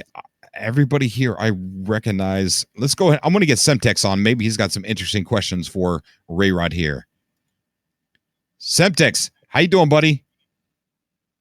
Oh, hello. Hi. How was it? Sorry, yeah, we were deep in conversation there about the Lokar conspiracy that you've just put up. Yeah, Lokar. How's it going, Sean? Oh, not too bad, not too bad. How about you, buddy? How about you? Oh, it's going good. It's going good. Good. You were meant to keep that quiet. No one's meant to know. The jig is up, man. Jig is up. Yeah. I'm not going to lie, right? I'm a little bit salty because my question got asked and I prepared that question for ages to ask RayRod. Oh, no. Sorry, Semtex. My bad. Why don't you freak out about the 13,000 bio number? I know. Honestly, that lasts like a lot more than fingers. That's crazy. That's amazing. I don't understand how all of those biomes can be in there and they're not already kind of implemented. Are these completely brand new that you've made? Yeah, how did you do that, Ray? Well, my favorite way of making biomes is I start off with flat, empty planet template, kind of like what Sean did at E3. when he was demonstrating like terrain generation, like he would have a flat planet with nothing on it. Well, I start off with a flat planet, and then with a concept in my mind, I start handcrafting what I want that biome to be, and I start adding rules and features, and I start basically handcrafting the biome. Like for example, that E3 Yasrich biome, however you pronounce it, but it was shown at the end of the Portal trailer. Um, there's no preset file for that in the game. I look back at the footage, and with knowledge of where the stuff is in the files, I started to gather those assets right there, and I started pretty much painting the game with XML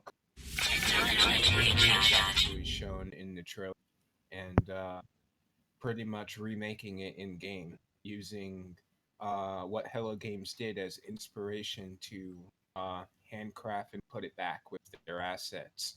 I have done some things of my own, and I also have done some things with the help of a few other people, but like remember Cobra, like when I did what I did for you for that Halloween special. Oh yeah, yeah. So that spooky biome, I just kind of visualized that in my mind, and I found what I needed to find with what we had, and pretty much put it together in game exactly as I saw it. So are you telling me that you literally did that 13,000 times? Yeah. Oh my gosh. What in the world? That is amazing. That is insane. I also have other ways, I have like I said, I have like about 37 ways of making biomes. Like that's my favorite way, and the majority of the biomes in the overhaul is by handcrafting them. And then I have other ways like that, like through experimentation and testing, where after I handcrafted biomes, I would also add alternate variations of those biomes with different kinds of rules to try to crank things up a notch. That's unbelievable, man. That is awesome. Urban Murder just donated to the super chat again, and he says, thank you so much, buddy. He says he just broke 100 subscribers and wants to personally thank me, but I would like to personally thank everybody else who showed Urban Murder the support that he got. So thank you, everybody. Virtual handshakes all around. There you go. Right. I saw Pedro in the chat wanting to talk about E3. We got some stuff to talk about E3. The Drunken Taco just donated $5. Dude, if you are drinking, don't donate. Absolutely, that could turn out really bad, dude. We're gonna pull you on the show here in a little bit, Drunken. Definitely love having Taco on the show, man. He's a blast. So thank you so much, Drunken Taco, and thank you, Urban Murder. I do want to talk about E3. I want to switch gears. We'll come back to the modding conversation here in a minute. But Peaceful Gamer, big old shout out to Peaceful Gamer, who, pardon me. Let me see if I can get this stuff on screen here. Let's see. Oh snap! General Lacar just got called out in chat big time. How? Nova Killer said, "I hope you're ready for the burn that is going to be upon you. You may feel like the king of diamonds, but you're really the ace of spades with the bounty that just got placed." Oh snap! Wow! Yes, words, boys. Speaking of stuff like that, 710-1334 of the No Man's Sky Federation, he's already putting bounties on people. He's already putting bounties on people, and they're creating a force that you could go to Reddit and report that you're being attacked, and they have a force that will come to your portal address and take care of it. Nice. That's awesome. I really hope they implement a proper bounty hunt. Guys on the screen, let's go ahead and talk about No Man's Sky and E3. As we know, 505 Games, they've got 3 booths that we know of at 505 at E3 this year. So there's a possibility that No Man's Sky can be featured in some way, shape, or form. Will Sean Murray be there? I don't know. Maybe not. Maybe not. There was a rumor that there was a film crew sent to Hella Games. Maybe they're filming something to air at E3, or maybe, who knows? Sean came to the States to do that 9-minute interview. So I can imagine they would come to the States to present the game at E3, but that's a stretch. That is a stretch. But what's Peaceful Gamer has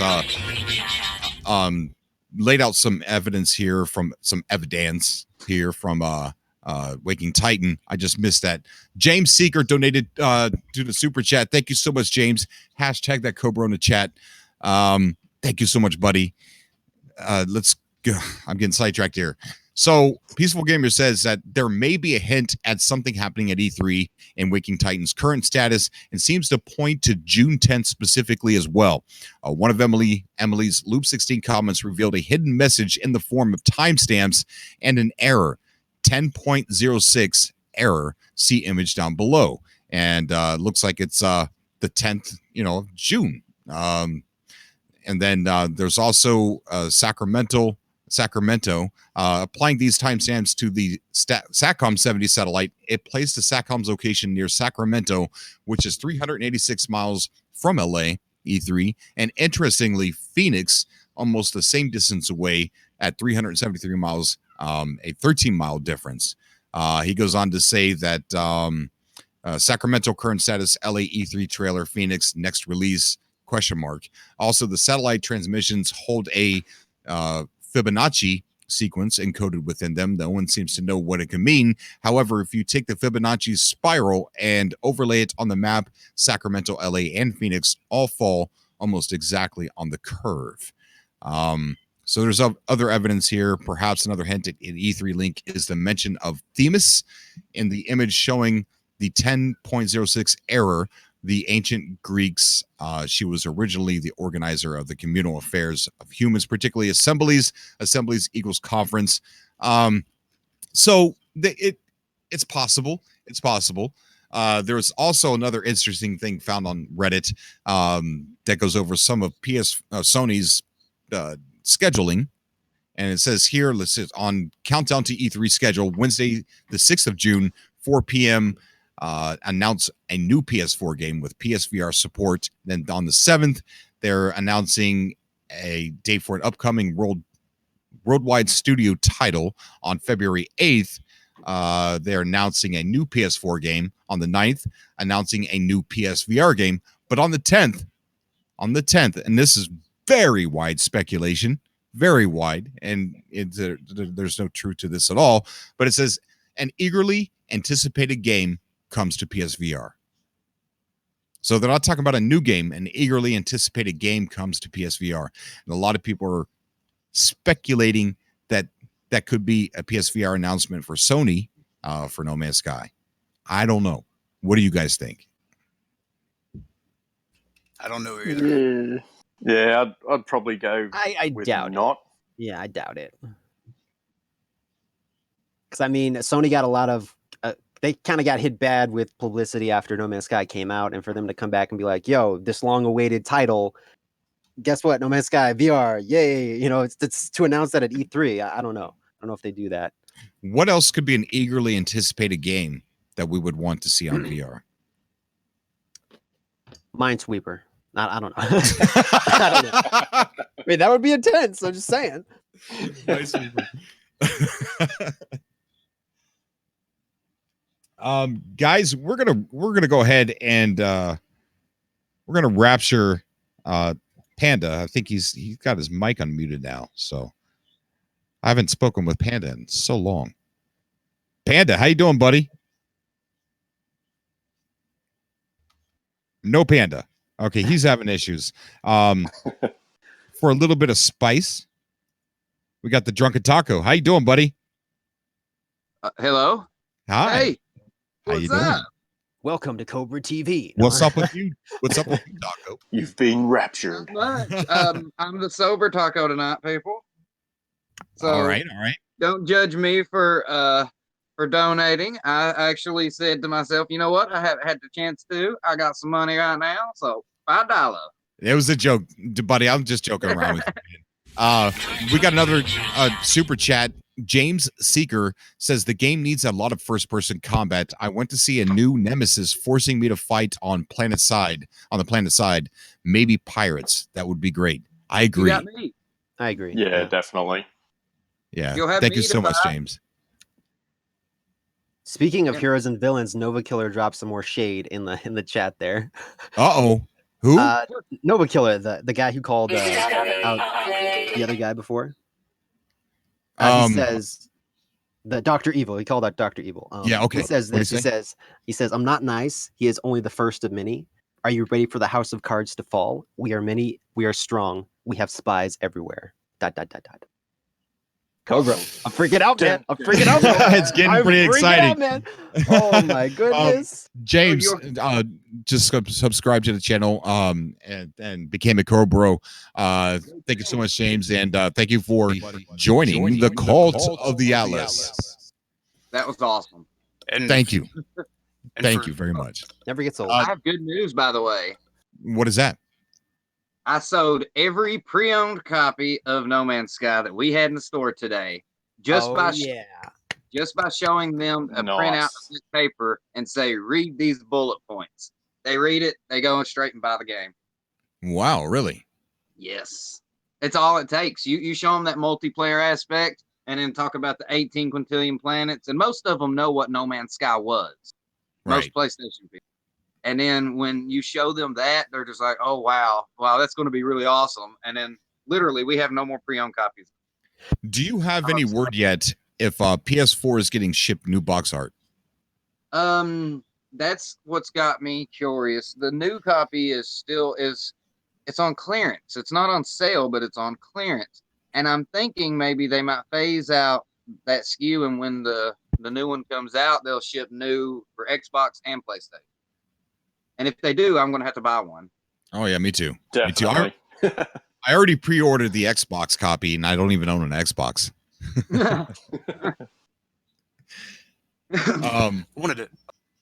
Go ahead. I wanted to add to what James Seeker said a minute ago about combat on planet side. I have to agree with that. I think it would be great to have some reason to have in-atmosphere combat, whether it be on foot or in your ship. And that also reminds me that I really would like to see them give us a reason to go into caves and explore there, and also underwater. I think that would be great addition to our immersion. I agree. I think the water is a big missed opportunity in No Man's Sky. Yeah, it is. It's so lackluster. Absolutely. Yeah. Do you think we'll get I like think there's NPCs gonna be down a- in caves and whatnot? Yeah, that too, caves. I think there's going to be a weird new technology they'll introduce once Next hits too, for your ship specifically. Like, say, you'll have to recharge it, but it'll be like a stealth device on your ship that, like, if it picks up another ship, like another player, you can go stealth to where they can maybe still see you flying off in the distance, but they're not going to know if it's another player or if it's just one of the like AIs running around.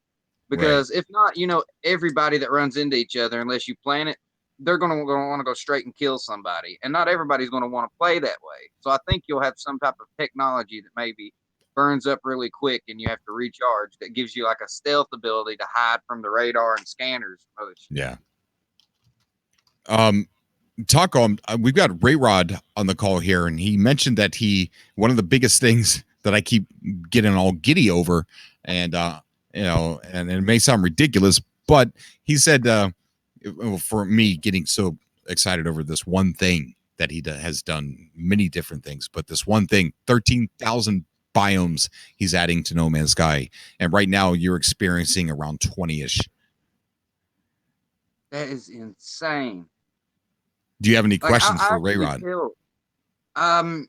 Yes, RayRod. Are you ever going to publish, even though I know you don't want to, the build you have for PS4 and teach us how to use it, or at least just us few people that can talk and stream it? That's what I would like. Because he said he posted once that he has like codes or something for PS4 on Facebook. And I'd love it. I actually advertise RayRod too, by the way, Mr. RayRod, if you're hearing me. Everybody that comes in that says I have No Man's Sky for PC, I always tell them go check out the RayRod's overhaul mod for it. Yeah. It will change the game totally. Oh, thanks for passing that information around. It means a lot. Yeah, sorry if I don't sound clear. I'm eating chocolate cake, but wait. Are you just clearing out your fridge right now? I mean, versus pizza, hot wings, that's chocolate cake. Third thing now. Oh my goodness. Wait, we started. Hold on, don't answer that yet. We started this call. We like, oh, apologize. I'm eating pizza, and then later on in the call, he goes, "Oh, apologize. I'm eating hot wings. Apologize. I'm eating chocolate cake." This is too good, Ray. Ray, you really cheer me up, man. What the heck, dude? Are you at Hometown Buffet? No. Those 13,000 biomes don't come cheap, Cobra. He's got to fuel himself. I mean, he's got come on. 13,000 dishes that he's eating. yeah. 13,000 entrees. Dude, those pictures that you post online of like dinosaurs and creatures that look like that their heads are like up in space and you could accidentally hit them with your ship in low orbit. That is the scariest thing I've ever witnessed in my life. If I came across something like that in No Man's Sky, I would make like a high-pitched yelp and then like drop my controller and run and like probably poop myself. Well, it's funny. To answer your question that you asked earlier, yeah, so I recently unpacked the PS4 build of No Man's Sky, and I already ported a lot of PlayStation 4 content into the PC version for the overhaul mod, and I'm in the process of porting the overhaul mod to the PlayStation 4. I have that on temporary hold as I'm working on finishing the PC release that I plan on sharing the first public test build in a few days. But yeah, I look forward to getting this fully working on the PlayStation 4 after I sort a few things out. That will be amazing. I have one more quick question for you too. While you got all the stuff unlocked for PS4, did you by any chance see anything at all regarding the elusive sandworm or space whales? Sadly not. I wish it was. I was disappointed. I think that those files were actually scrapped. But maybe we'll see. Damn it. Because there's data linked to those files, but I think it was scrapped. Unless maybe I might have not found it. I keep finding, honestly, even on the PC build, I find new things like every day, like that I never even there. Like it took me 2 years of searching just to find the information about the super formula mechanic that Hello Games had for objects and models and creatures. Like I had no idea about that. I just knew that what they were saying was true, and they're writing in old articles back before release. So maybe I might come across something, maybe not. If it, relating to the sandworm, but hopefully, like next, that we'll see some like really good stuff. Hopefully, they'll bring that back because that was all. I actually kind of think that there's a possibility that they might, just because since the launch of the game and with every update, we've always said, "Dear Hello Games, sandworms."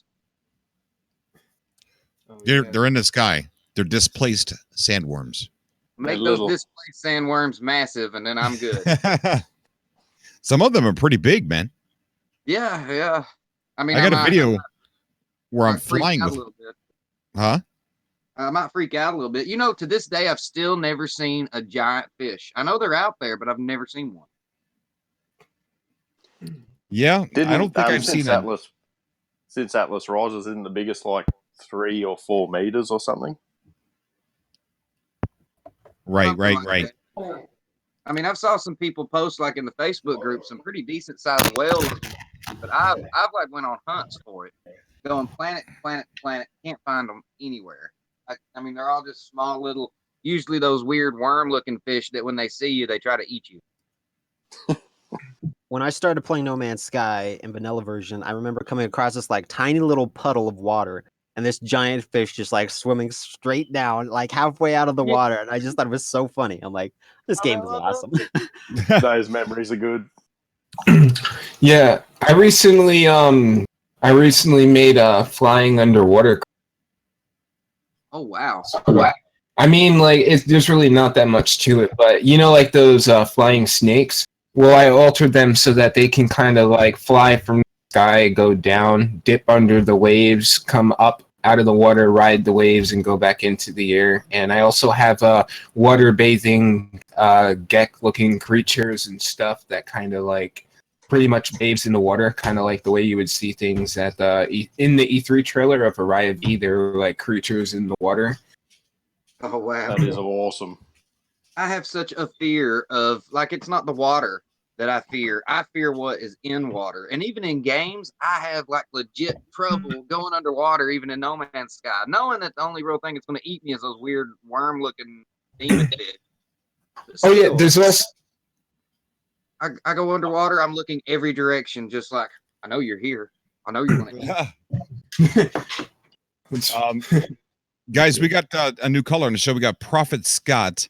He had his mic muted, but I added him to the call because I just didn't recognize his name and try and get people on that I've never seen before. We got a new subscriber, Crumb013, just became a Cobra and joined the cult of the Atlas. I love that so much. It makes me That is so awesome. Thank you, buddy. Thank you for becoming a Cobra. So I don't know if Prophet Scott wants to talk. He still has his mic muted. We're gonna go ahead and get somebody else on here. Let's go ahead and get Curtis on here. Let's rapture Curtis. Curtis, how you doing, buddy? You there? Hey, yeah. Hey, Cobra. What's up, man? Oh, nothing much, man. Having a good old time talking to RayRod and freaking out about his mod and talking a little bit about E3 hubs and man, we're all over the place tonight. Nice. I'm glad to see RayRod on tonight. I really wanted him to come back on the show. That's awesome. Thanks for coming, RayRod. Oh, thanks, man. Yeah, Ray's a beast, man. Do you have any questions that you would like to ask RayRod? I mean, we just mentioned he just dropped a 13,000 biome news on us, and I'm freaking out over that. We got James Seeker with the super chat saying, "Thank you, Cobra. Keep up the good work." No, buddy, thank you, man. Thank you for being here, being awesome. 13,000 biomes. Do you have any questions for this guy? Well, that's insane. That is absolutely insane. That kind of content is in the game. I mean, I'm assuming that he kind of mixed and matched and kind of modified files that were already in the game, right? That's not like personal content that he built, right? A majority of the stuff that I do, like the scope of my project, is to take No Man's Sky and fully flesh it out to its full potential in the current game state. To take what Hello Games improved and to improve it further. A lot of the assets that I do, a lot of the assets that I work with are in-game assets, and I've also finished a lot of Hello Games unused assets and polished them up. It took like pretty much about an hour per object, and there's probably about 1,000 that I did. And there are some third-party things. Like I haven't really gotten into yet. So, but I plan to do that, and I plan to add my own content to the game once I start diving into that kind of creation. But I have taken in-game assets and I've created modified versions of those assets and where they look drastically different. But the thing is like there is so much content in this game that's not even used. You know what I mean? Like there's so much that you can do with it. Like the engine isn't even using in like 5% of its potential. Now, see that's so brilliant. I mean, that's mind blowing. The fact that you can do that is absolutely brilliant. It's amazing, and it really is astonishing that the stuff that you've already implemented into the current build of the game is just a small fraction of what's in there that hasn't been touched or hasn't been, and nothing's been done with it. So to to sit back and speculate what we're going to get on next, I don't even think we've really explored the full potential of what Hello Games has to offer, especially if they've tracked and watched and monitored what you've been doing as you've uploaded your YouTube videos. Unfortunately, I can't play my game on a PC, or I would love to play some of the content that you built. I'm stuck on a PlayStation 4, but I'm so excited knowing that you've been able to accomplish what you have, and the stuff that's in the game that hasn't been unlocked, is that potential is there for Hello Games to implement, has got me just so hyped. It's not even. Oh yeah, it's really exciting. I look forward to it, like, you know, like everyone else, like seeing, you know, like how Hello Games, you know, might approach, you know, all the potential that they have. It's already here too. How much? I mean, just your opinion. What do you think their main focus is going to be on next? I mean, you obviously with what you've done, you have an idea of what can be worked with and what the system resources can handle, and through optimization. What do you think realistically we would be willing to expect in next? Do you have an idea? It's a good question. Well, I mean, like, it's clear that they do to their community, you know, like I said earlier, I think it's kind of interesting that we can see ring planets in concept art now, when they've never added ring planets to a concept of some other noticeable things. I mean, I don't know what's going to be in next, but one thing that, you know, like, I guess what we're all standing by is that's pretty significant, is that this is going to be the biggest update yet, considering that Atlas Rises was a huge update and this is supposed to be a major one, you know. So I'm guessing that my speculation is that it's probably going to be on the scale of a game reboot. And yeah. I think, like I said earlier, I think that next is a dead giveaway of that. But I don't really know for sure. But one thing we can expect is improvements. Right, yeah, absolutely, and that's what I was wondering is how much are they going to go back and polish what they've already put into the game, like, you know, multiplayer and terrain generation and the questing system and all that. How much are they going to polish and kind of tweak and, you know, kind of clean up and streamline, and then how much is going to be new original content? Because we know what's in the game, but we don't know what else they're going to add. Right. I don't know, but, you know, like I said in my speculation, like, I'm sure I honestly don't see any reason like why they wouldn't, you know, like work in these areas that could clearly use more polish. Like, you know, like there's just so much it's like here right now that could be worked, like even with the game in its current state. But yeah, I mean, I'm not sure what they're going to do. Do you think the purpose? I feel very confident that ringed planets will be in the game, just because they updated the cover art at my store on the website to the cover art that has ringed planets in the background. So I feel confident of that. Yeah, I agree with that. Well, you know, I also believe that they're not they're like they're being esoteric about it for a reason. Like I don't believe that it's going to just be a multiplayer update. I agree, 100%. Yeah. You only got to look at all the other ones. Do you think the purpose behind multiplayer wasn't? I mean, obviously it was to bring the community of No Man's Sky together. Do you think the idea behind that is for a more well-rounded RPG element?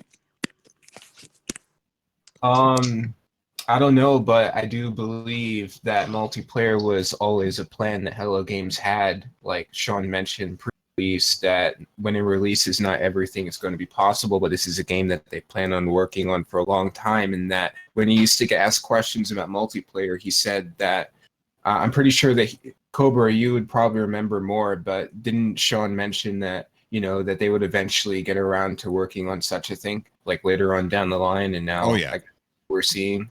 But as far as RPG, like role playing, yeah, I don't know what kind of mechanics or features they're gonna add into it. There really isn't any information about it as far as I know. Files. I think that this is like purely new content that's getting added to the game. I know that there are like a lot of people know that there used to be astronaut models. Those do have working animations. like really like actual character animations for just like not really used. But what we're seeing like in like, you know, like the model that was revealed and the concepts, this looks like it's going to be like a revised version, you know, like something completely different, not the iconic astronaut model that's kind of been just dormant in the files. And yeah. Well, you know, like the whole idea behind upgrading, because like the cover art showed like different tech installed in like, I don't know, different locations, you know, or different colors and textures and stuff like that on the characters. And I'm curious is because surely they're going to implement new technology for us to craft, and they're going to expand on the resource gathering and the components that we can build. But do you think that they would possibly just leave the inventory system the way it is? Because, I mean, or do you think we get like a paper doll where our tech would be installed so we can kind of customize where tech is being positioned on our character? I think it's a little of both, honestly, because you can tell they've already experimented with that just since the newer updates, when you can like click on your ship or your backpack and stuff separately than the actual inventory for your like upgrades and stuff. Right. That could just be like a start. And the cover yeah, actually shows a little bit of variation of where things are placed. So I agree. Yeah, because if they came out with some kind of like, well, like they have the tech tree for your character, and then they have like the technology tree for your multi tool and stuff like that, or your ship. It would free up more inventory space, because I know that in past subcasts people have talked about, oh, they need to revamp or kind of refine the inventory because it fills up too fast with the amount of resources that we have to deal with, you know? Yeah. So if they implemented like a paper doll, as we crafted like, you know, the flashlight, or we crafted, you know, shoulder pads for a character, or, you know, whatever, those items could be staged on our paper doll instead of consuming space in our inventory. You know what I mean? Right. Guys, we've got a new caller on the show. We got Urban Murder who just joined us. How you doing, Urban Murder? What's going on, man? I'm doing pretty good. It's good to have you on, buddy. It's good to have you on.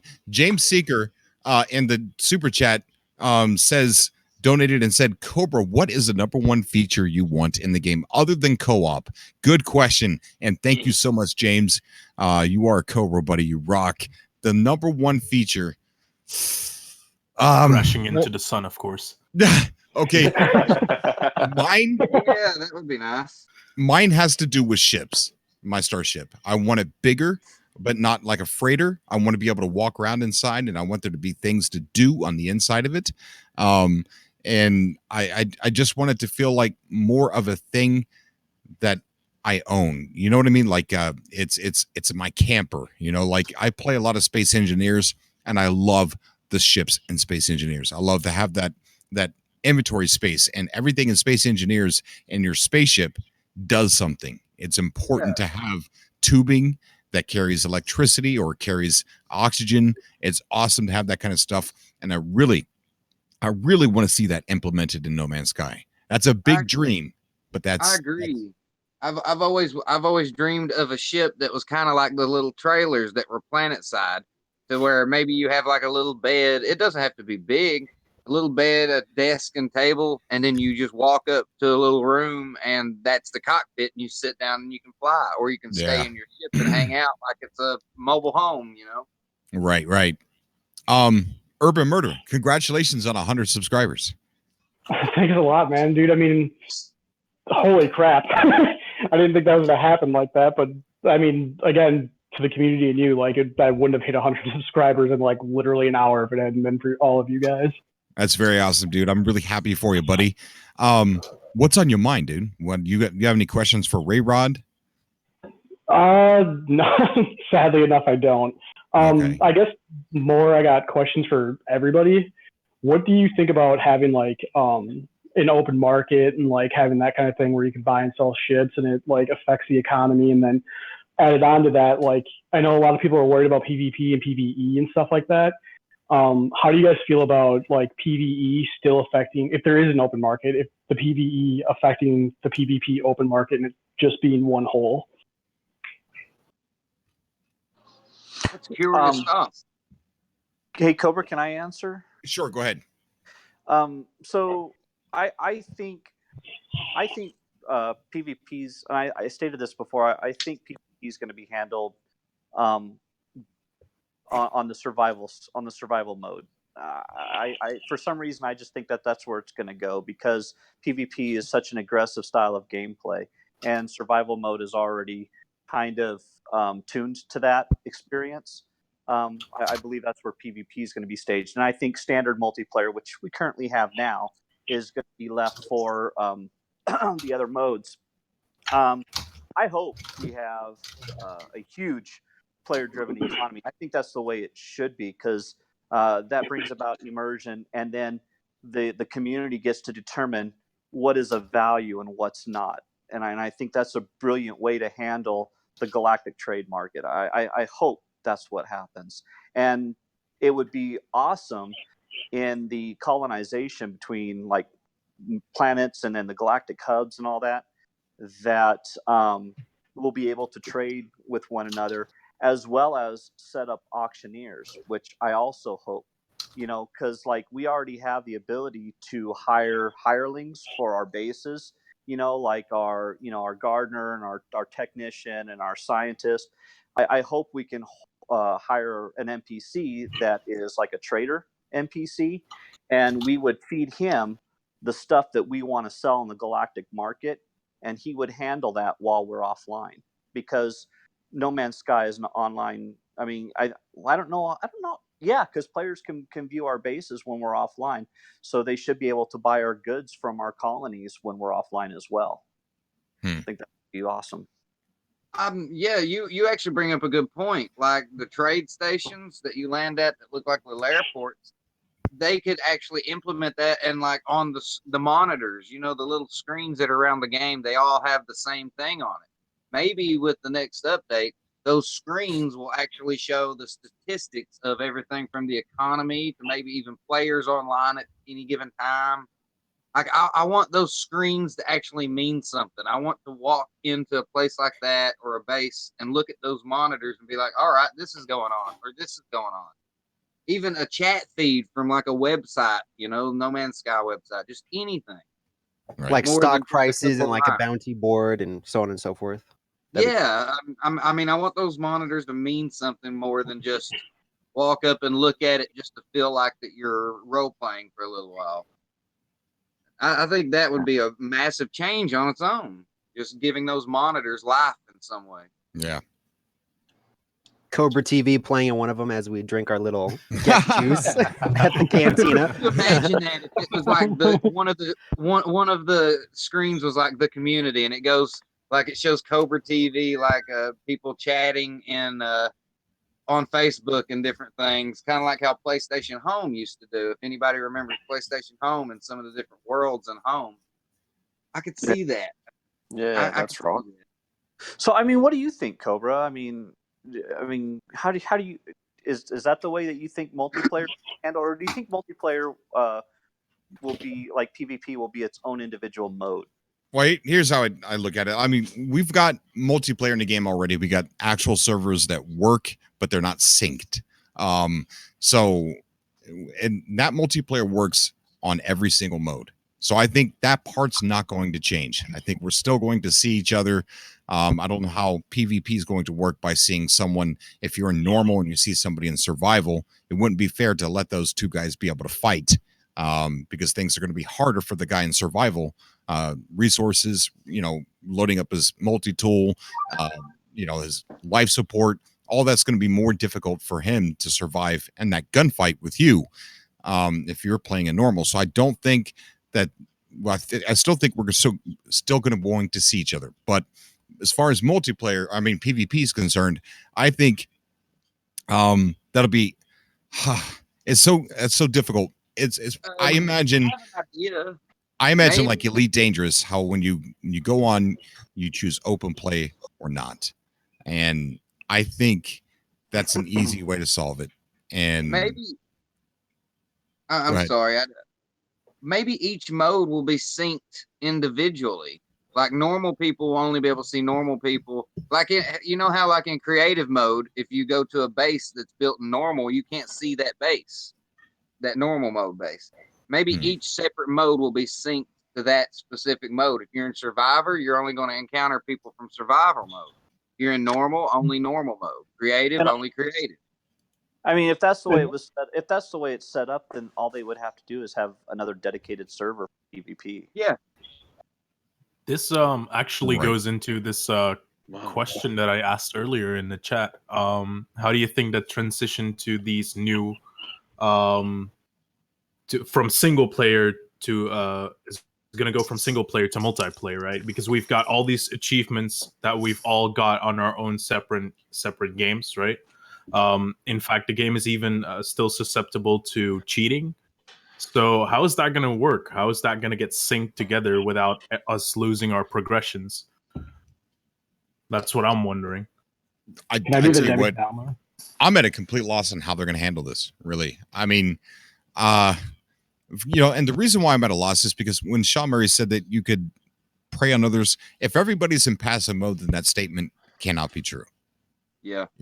So with that in mind, that right there throws me off of any theory I have about what they can do. I mean, just I don't think it's going to be a passive mode. And maybe if you click on each mode, you can decide, like when you click on, because Aaron, who just joined us, how you doing, Aaron? Not too bad, man. What's going on? Nothing but, I mean, great. Lots going on. I'm doing great. It's so awesome to have you on the show, dude. Aaron pointed out how there's too many modes already. And, adding more is just going to get all cluttered. But if you clicked on normal mode or survival mode or permadeath, maybe there's another option to where you can opt in for PvP or not. And maybe that option is available to you every time you sign in, not just one permanent option. Like you chose no PvP, so you don't get it. But every time you start a new game session, you have the chance to say, okay, PvP or no PvP. Yeah, like hide that in the options and then make it so you have to restart your game if you want to Exactly. change. So every time you won't get those trolls that are just like, there you go, on off. They have to restart their game entirely, and then that would get annoying for them. So I personally can't help but think that it will be some type, like I said earlier, that stealth technology that, like, when you warp into a system, your an alarm will go off in your ship saying that there's another player close by. And then you have the option to turn on that technology to show them that you're there or not. And maybe after a given amount of time, if you don't have the resources to refill it, that technology will turn off and then that other player can see you. And maybe where you can hail pirates now, it will give you the option to hail that other ship if you want to. But I do see a flaw with that. Like, if you can see when another player comes into the same system as you, for example, doesn't that mean they get that same notification about you? Yes, but if they would know you're there, right? They would know you're there, but they wouldn't know where you're at. I mean, you could land your ship, they look off and see a ship flying in the distance. They don't know if that's you or an NPC unless you're just flying erratically, like in circles, Right. I mean, it would work. They would just be like, all right, somebody's here, but where are they? I mean, you could be landed on a planet walking around or something, and just a sensor go off in your suit saying another traveler detected. And you get the option to turn on your thing to keep their system scanners from picking you up. Like, I think that would be a good way to work it, is use those scanners, It would just be another option for the scanners.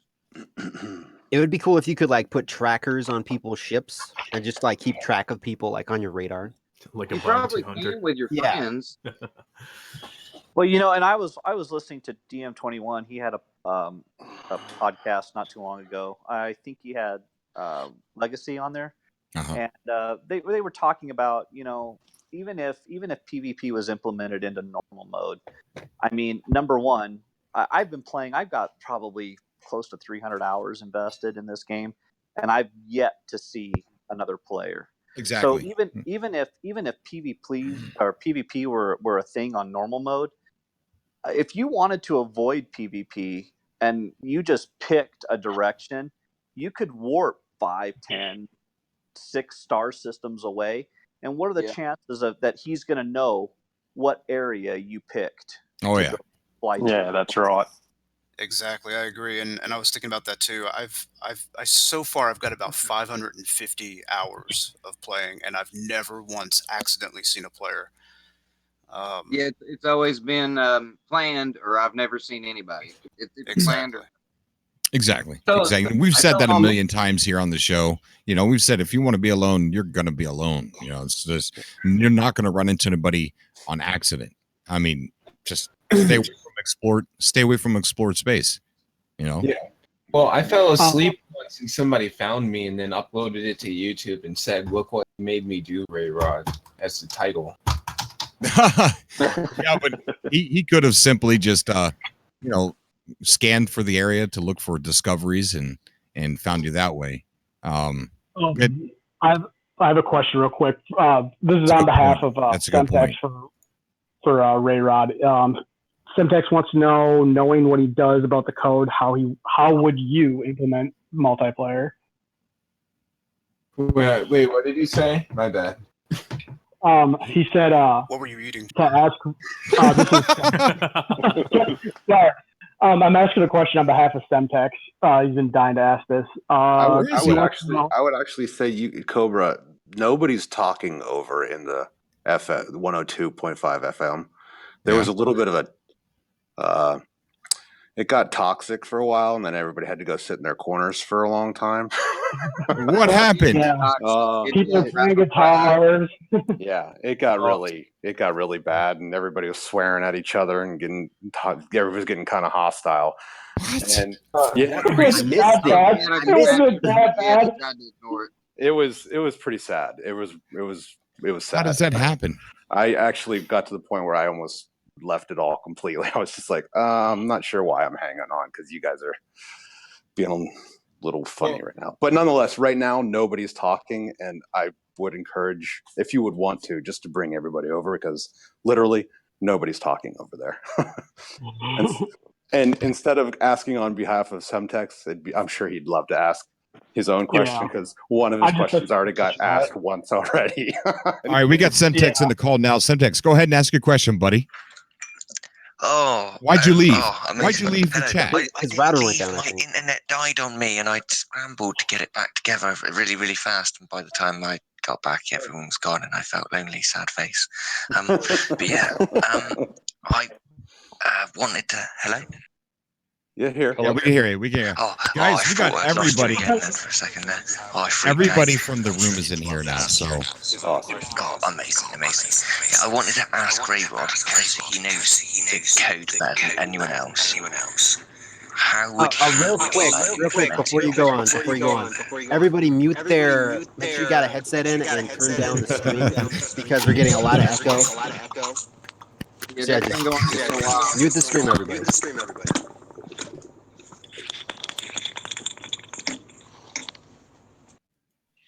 I think that'll fix it.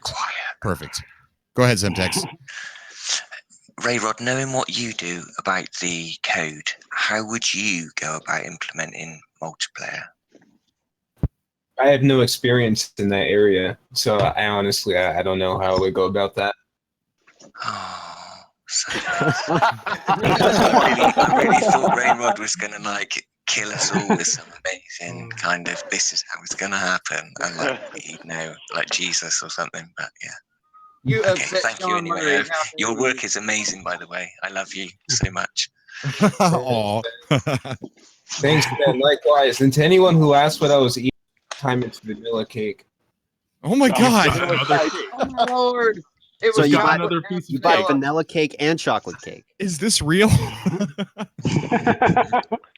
The cake is a lie. The cake is a lie.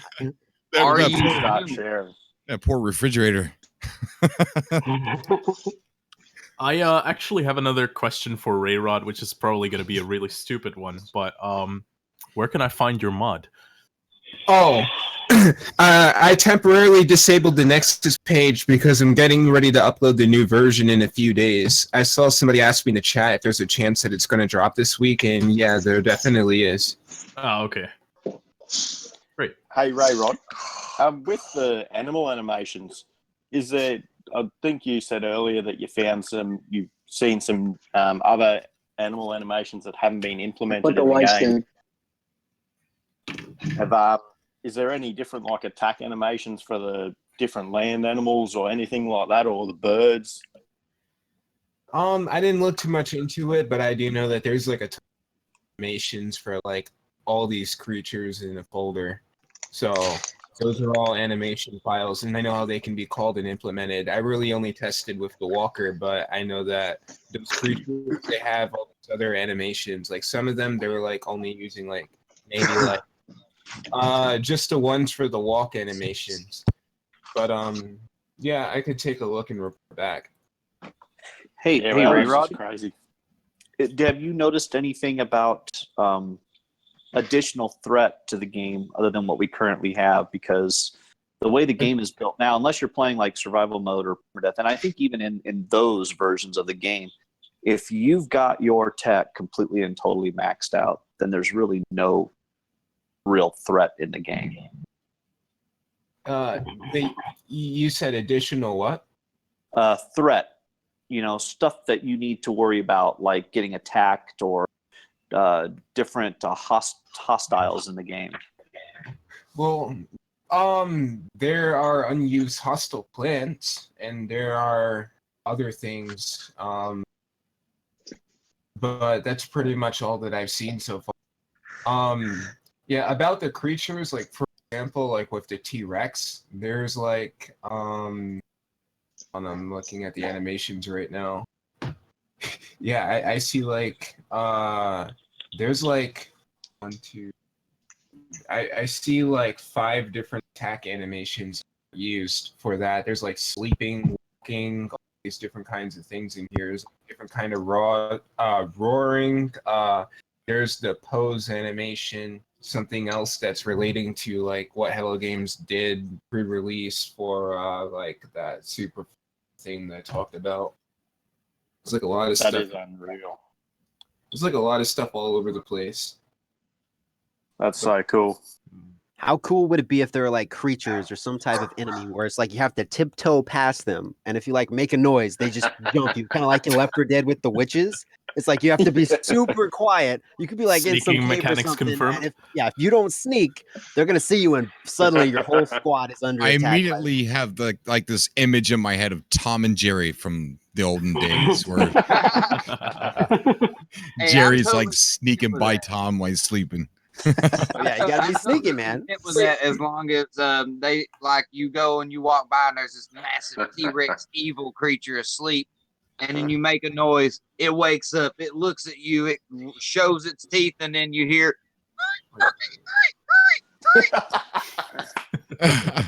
Or let's say you're like down in a cave and there's like this big vein of gold, right? And then there's like this dragon sitting on top of it, just like snoozing. Smog. Yeah, it'd be crazy. Oh, Smog the Terrible is awesome. And we were talking about multiplayer a while back. You know, we say that, you know, what if these guys are just trolling and all this stuff happens and it like ruins the game, right?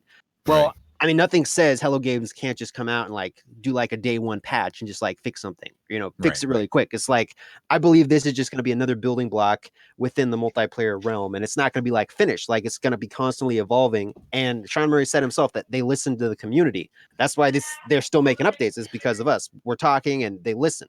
So, you know, it'd be super easy for them to just come in and fix it and tweak things. So it's not like this is going to happen. This is the way it's always going to be. We're stuck with this, and this. They could easily go back and change things. So it just kind of depends on how we react to it. Yeah. I have a question for everybody. You know, recently they added that thing against pirates, the defense shit. Right. And yeah, I'm curious if those things will be implemented with multiplayer. Be like another guy pops into the system, he starts shooting at you, you use a defense shit, and then next thing you know, they're like the Sentinels are coming in to help you. Mm. Yeah, I know that sounds weird, but yeah. Actually, you know, I wouldn't be It would be cool. surprised.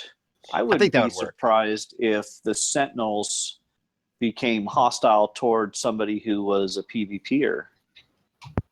Because Yeah. I mean, they're already set in place to protect the environment. Right. You do anything, and that's going to damage that, and they're all over you, right? So imagine that thrown into the mix of a PvP match where somebody's trying to grief you, and all of a sudden the Sentinels get pissed and they start attacking the PvPer. That would be kind of well. Yeah, Actually, it's thought just that like was GTA. I mean, Yeah. we already have like GTA qualities in No Man's Sky with the wanted level and messing up and the Sentinels coming after you.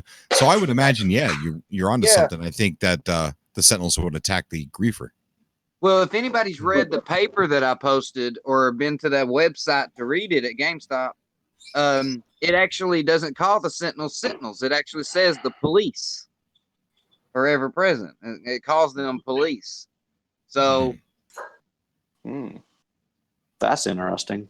That's funny. yeah, like it does. It calls them like the police, and I found that to be even more GTA than just the different star rating. You know, Right. Like a space force, judge, jury, and Yeah. executioner. I can see some players doing that. Like, I am Judge Dredd.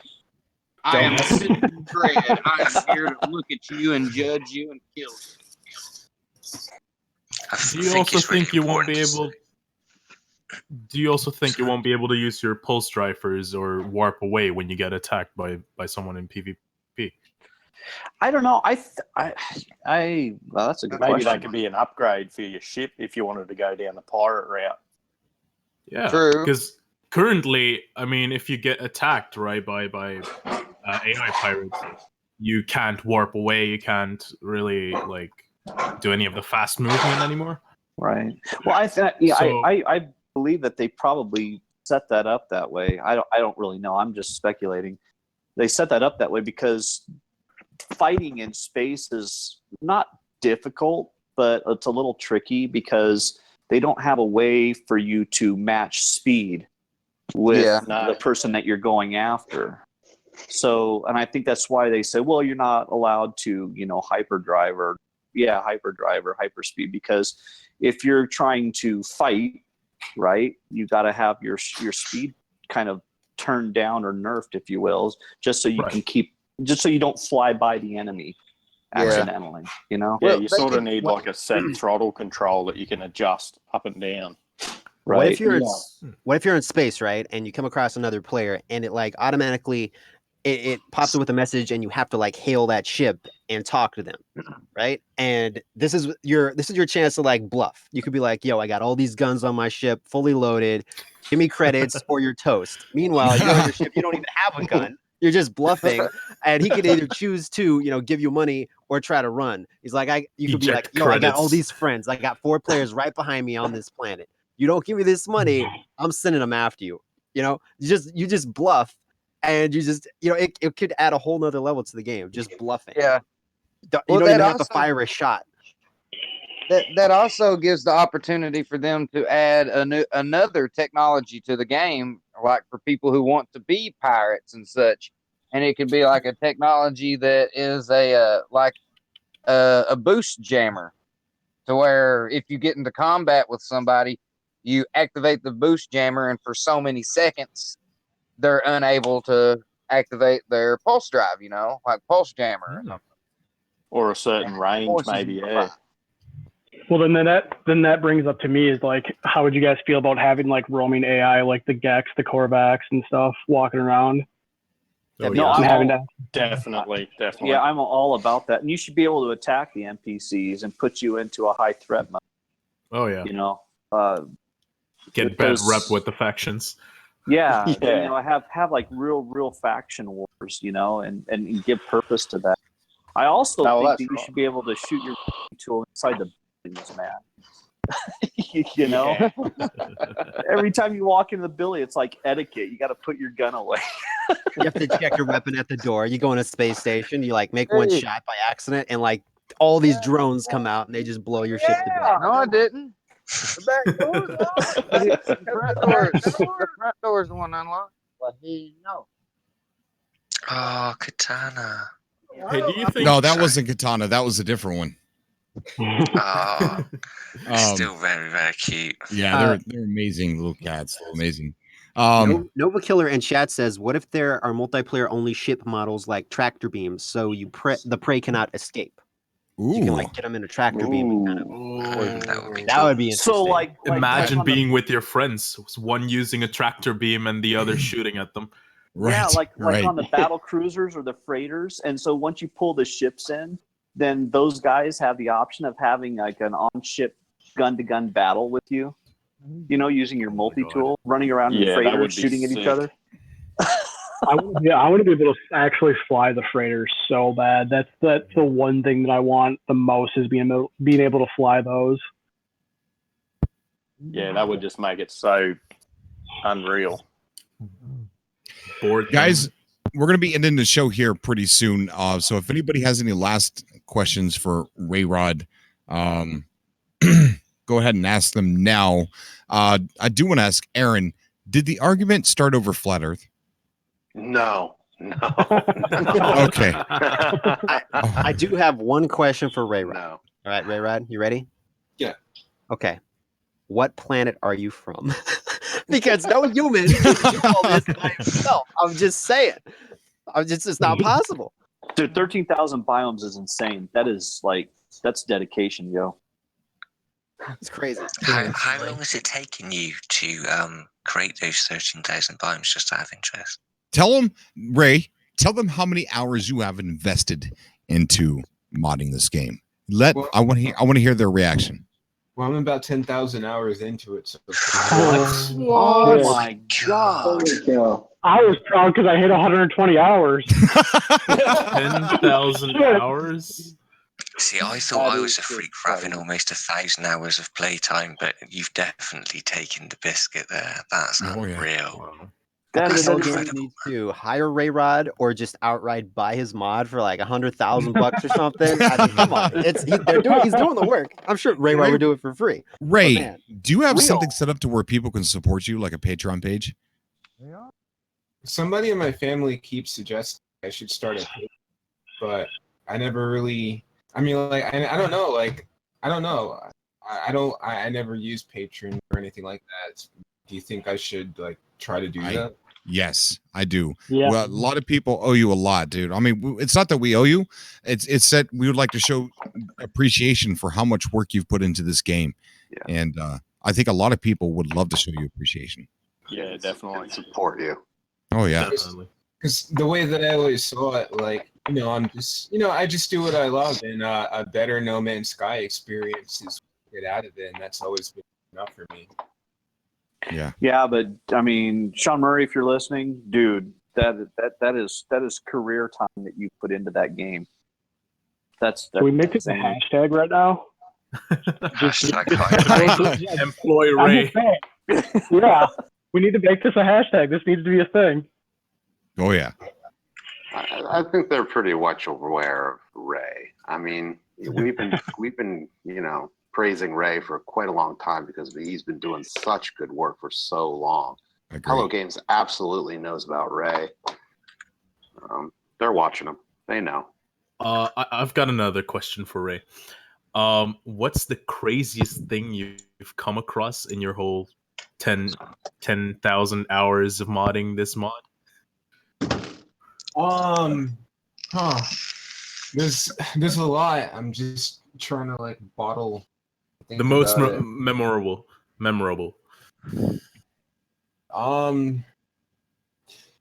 A freighter warping into a biome, skidding across a mountain and causing death. And there was a time where there were basically like the Infinite Worlds trailer. They're like on planet battles of like ships fighting each other and combating. I don't know. Like, there's so many things that happen. I don't know. How can I like trying to like pull it up? I did see two animals kissing once, which was weird. Hey, none of that now. None of that. I just wanted to apologize to everybody. If you guys heard that a second ago, I'm sorry. My dad was passed out drunk in the yard, and I had to walk him to the house.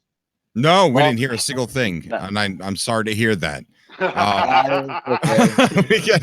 I get back on those kissing animals? Wait, 50 Shades of Geck. I don't know how to respond to either of those things. I was going to say, are you sorry that you didn't hear that being dragged in, or are you sorry that wait? Yeah, right. James Seeker donated to the super chat saying, "Yes, RayRod, we owe you." I think a lot of people like to see you start a Patreon page, Ray, and I suggest that you do and see what happens. Absolutely. So yeah, anybody that's out there, hit them up on Twitter, show them that you might be interested in supporting them on Patreon. I saw somebody in the chat here saying that they play on PS4 only, and they would still support you on Patreon. So I would definitely look into it. I just want to say, go ahead. I just want to say to everyone, thank you for the love and support. It means a lot to me. Of course, dude. Of course. You're a boss. Yeah. We love you, Ray. You're a good guy, Cobra. You've spent 10,000 hours in this game for us. I mean, it's the least we can all do. Right. Just share that love, man. Cobra's a beast, man. But to quote Sean Murray, and RayRod is to fellow quote games. Sean Murray, can we hear about the unfinished features though?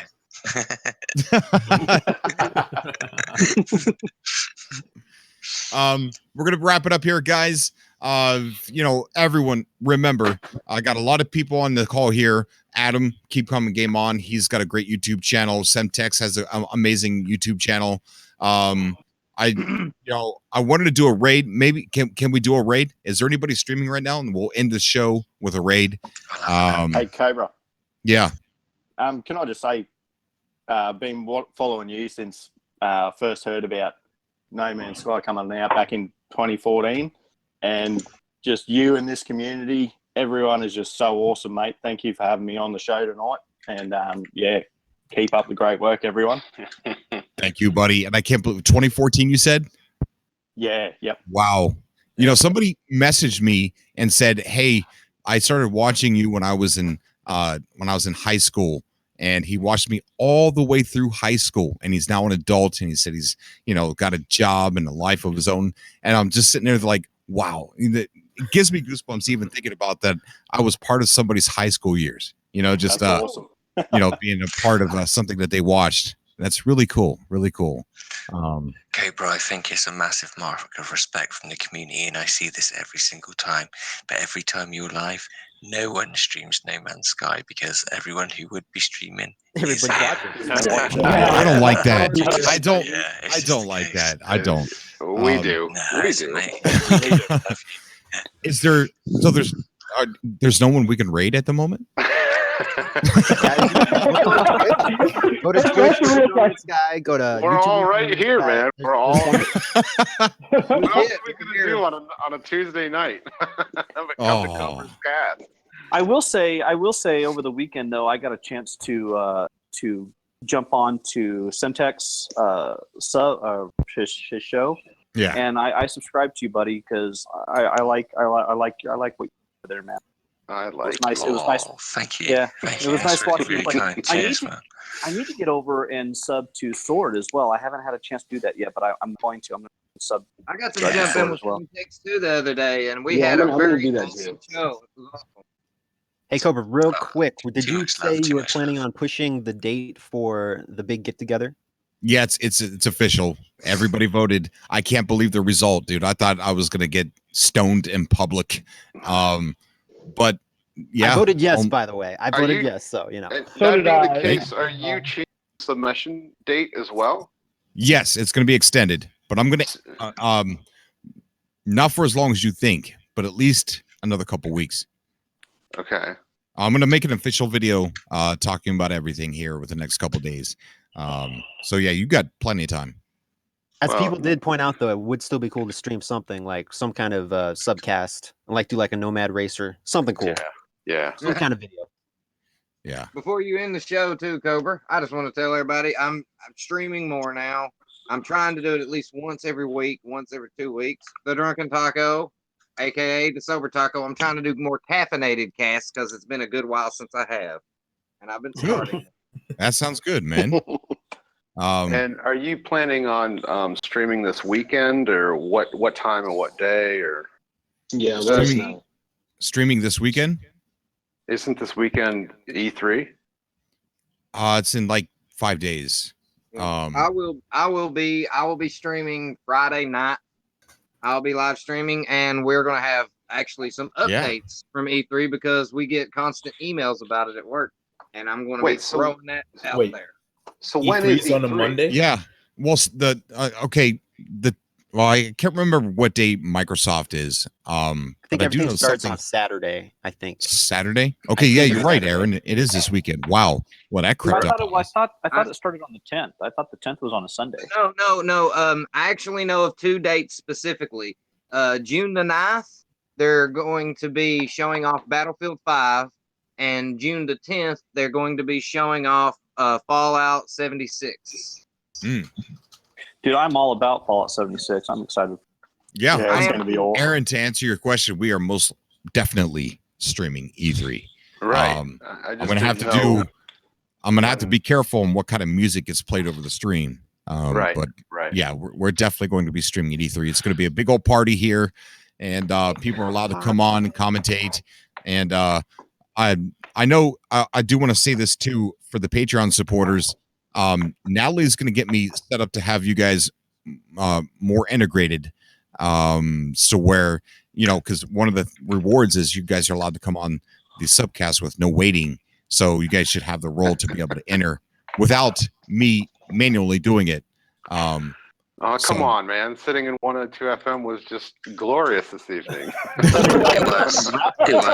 Hey, Cobra. 102 Hey, FM was the deadest I've seen yet tonight.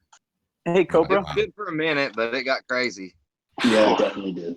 You guys are gonna have to tell me that story sometime. It got crazier than me on here talking about hamsters with no religion. Oh. All right. Hey, Cobra. Yeah. Say no more. Hey, so and don't take this the wrong way, buddy, because I mean this is your show and you handle it the way you.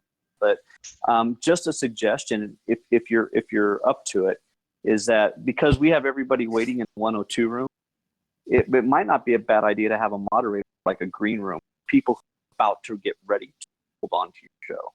That's a good It's idea. not a bad idea. And is there a way to make a room to where if people do get violent, they can be kicked out of that green room by that moderator? School's out right now, and my wife can actually help out. Yes. Oh boy. So thank you guys. Thank you, internet, for suggesting my wife do it. I'll tell her that it came from you guys. So that's the thing. That's the thing. Cobra and Cobra, baby. The Cobra Van Hammer's coming down. She is probably looking at you with the most disappointing look, like I can't believe you just did that. I don't see her right now, but I guarantee you she heard me. Have fun sleeping on the couch, Cobra. Good luck. They will absolutely behave in that. That's for sure. All right. Yes. Okay, guys. Well, hopefully we'll have somebody to raid next time we're on. We got Legacy Zero in the chat. What's up, Legacy? So maybe next time we'll have somebody to raid. Keep your eye open, and I would be streaming, but I'm still sick, so I'm not going to stop my stream next time if that's a possibility. There you go. We could always raid Semtex, guys. Yes, I want to do that. Semtex, I want to do that. So make sure you're streaming. Make sure you're streaming next time. Yes, okay. Keep the nudes in space stuff going. All right, guys. I love y'all. I'm gonna get off here and edit some gameplay videos. All right. Thanks for having us. Oh, Cobra, just before, make sure you hit sword with that information, the portal addresses. Okay, please. I will. Yeah. That'd be amazing. Cool. Yeah, my normal my normal save, it's not in the TCC. Only my creative save is. Okay. Alrighty. All right, guys. No problem. Everyone take care. Have a good night or day or wherever it is you are. And don't fall off the hype train. Good night. That's right. Do not fall off. Buckle up, boys. It's getting crazy. Okay. Until next time on Cobra TV. There you go, right from Taco's mouth. That sounds weird. That sounds very weird. I don't ask questions and I don't judge. Hang up while you can, guys. Hang up while you can. Good night, everyone. Bye, everyone. Thank you. Bye. Not everyone. Bye, everyone. Love Bye-bye. you guys. Thank you, All right. Cobra. Thank you, buddy. Thank you, everybody, for coming out to the stream and hanging out in the chat. And I apologize for what happened in the room there. I don't know yet what happened, but I hope people walked away It from that involved a still being guitar. friends. Huh? It all started Yeah. with a guitar. Guitar. It's all right. It's all right, Cobra. Yeah, it was. Long story. Okay. All right. Well, I hope everybody's still friends. Love you guys. I'll see you all next time. Thanks, Cobra. Bye, buddy. Bye-bye.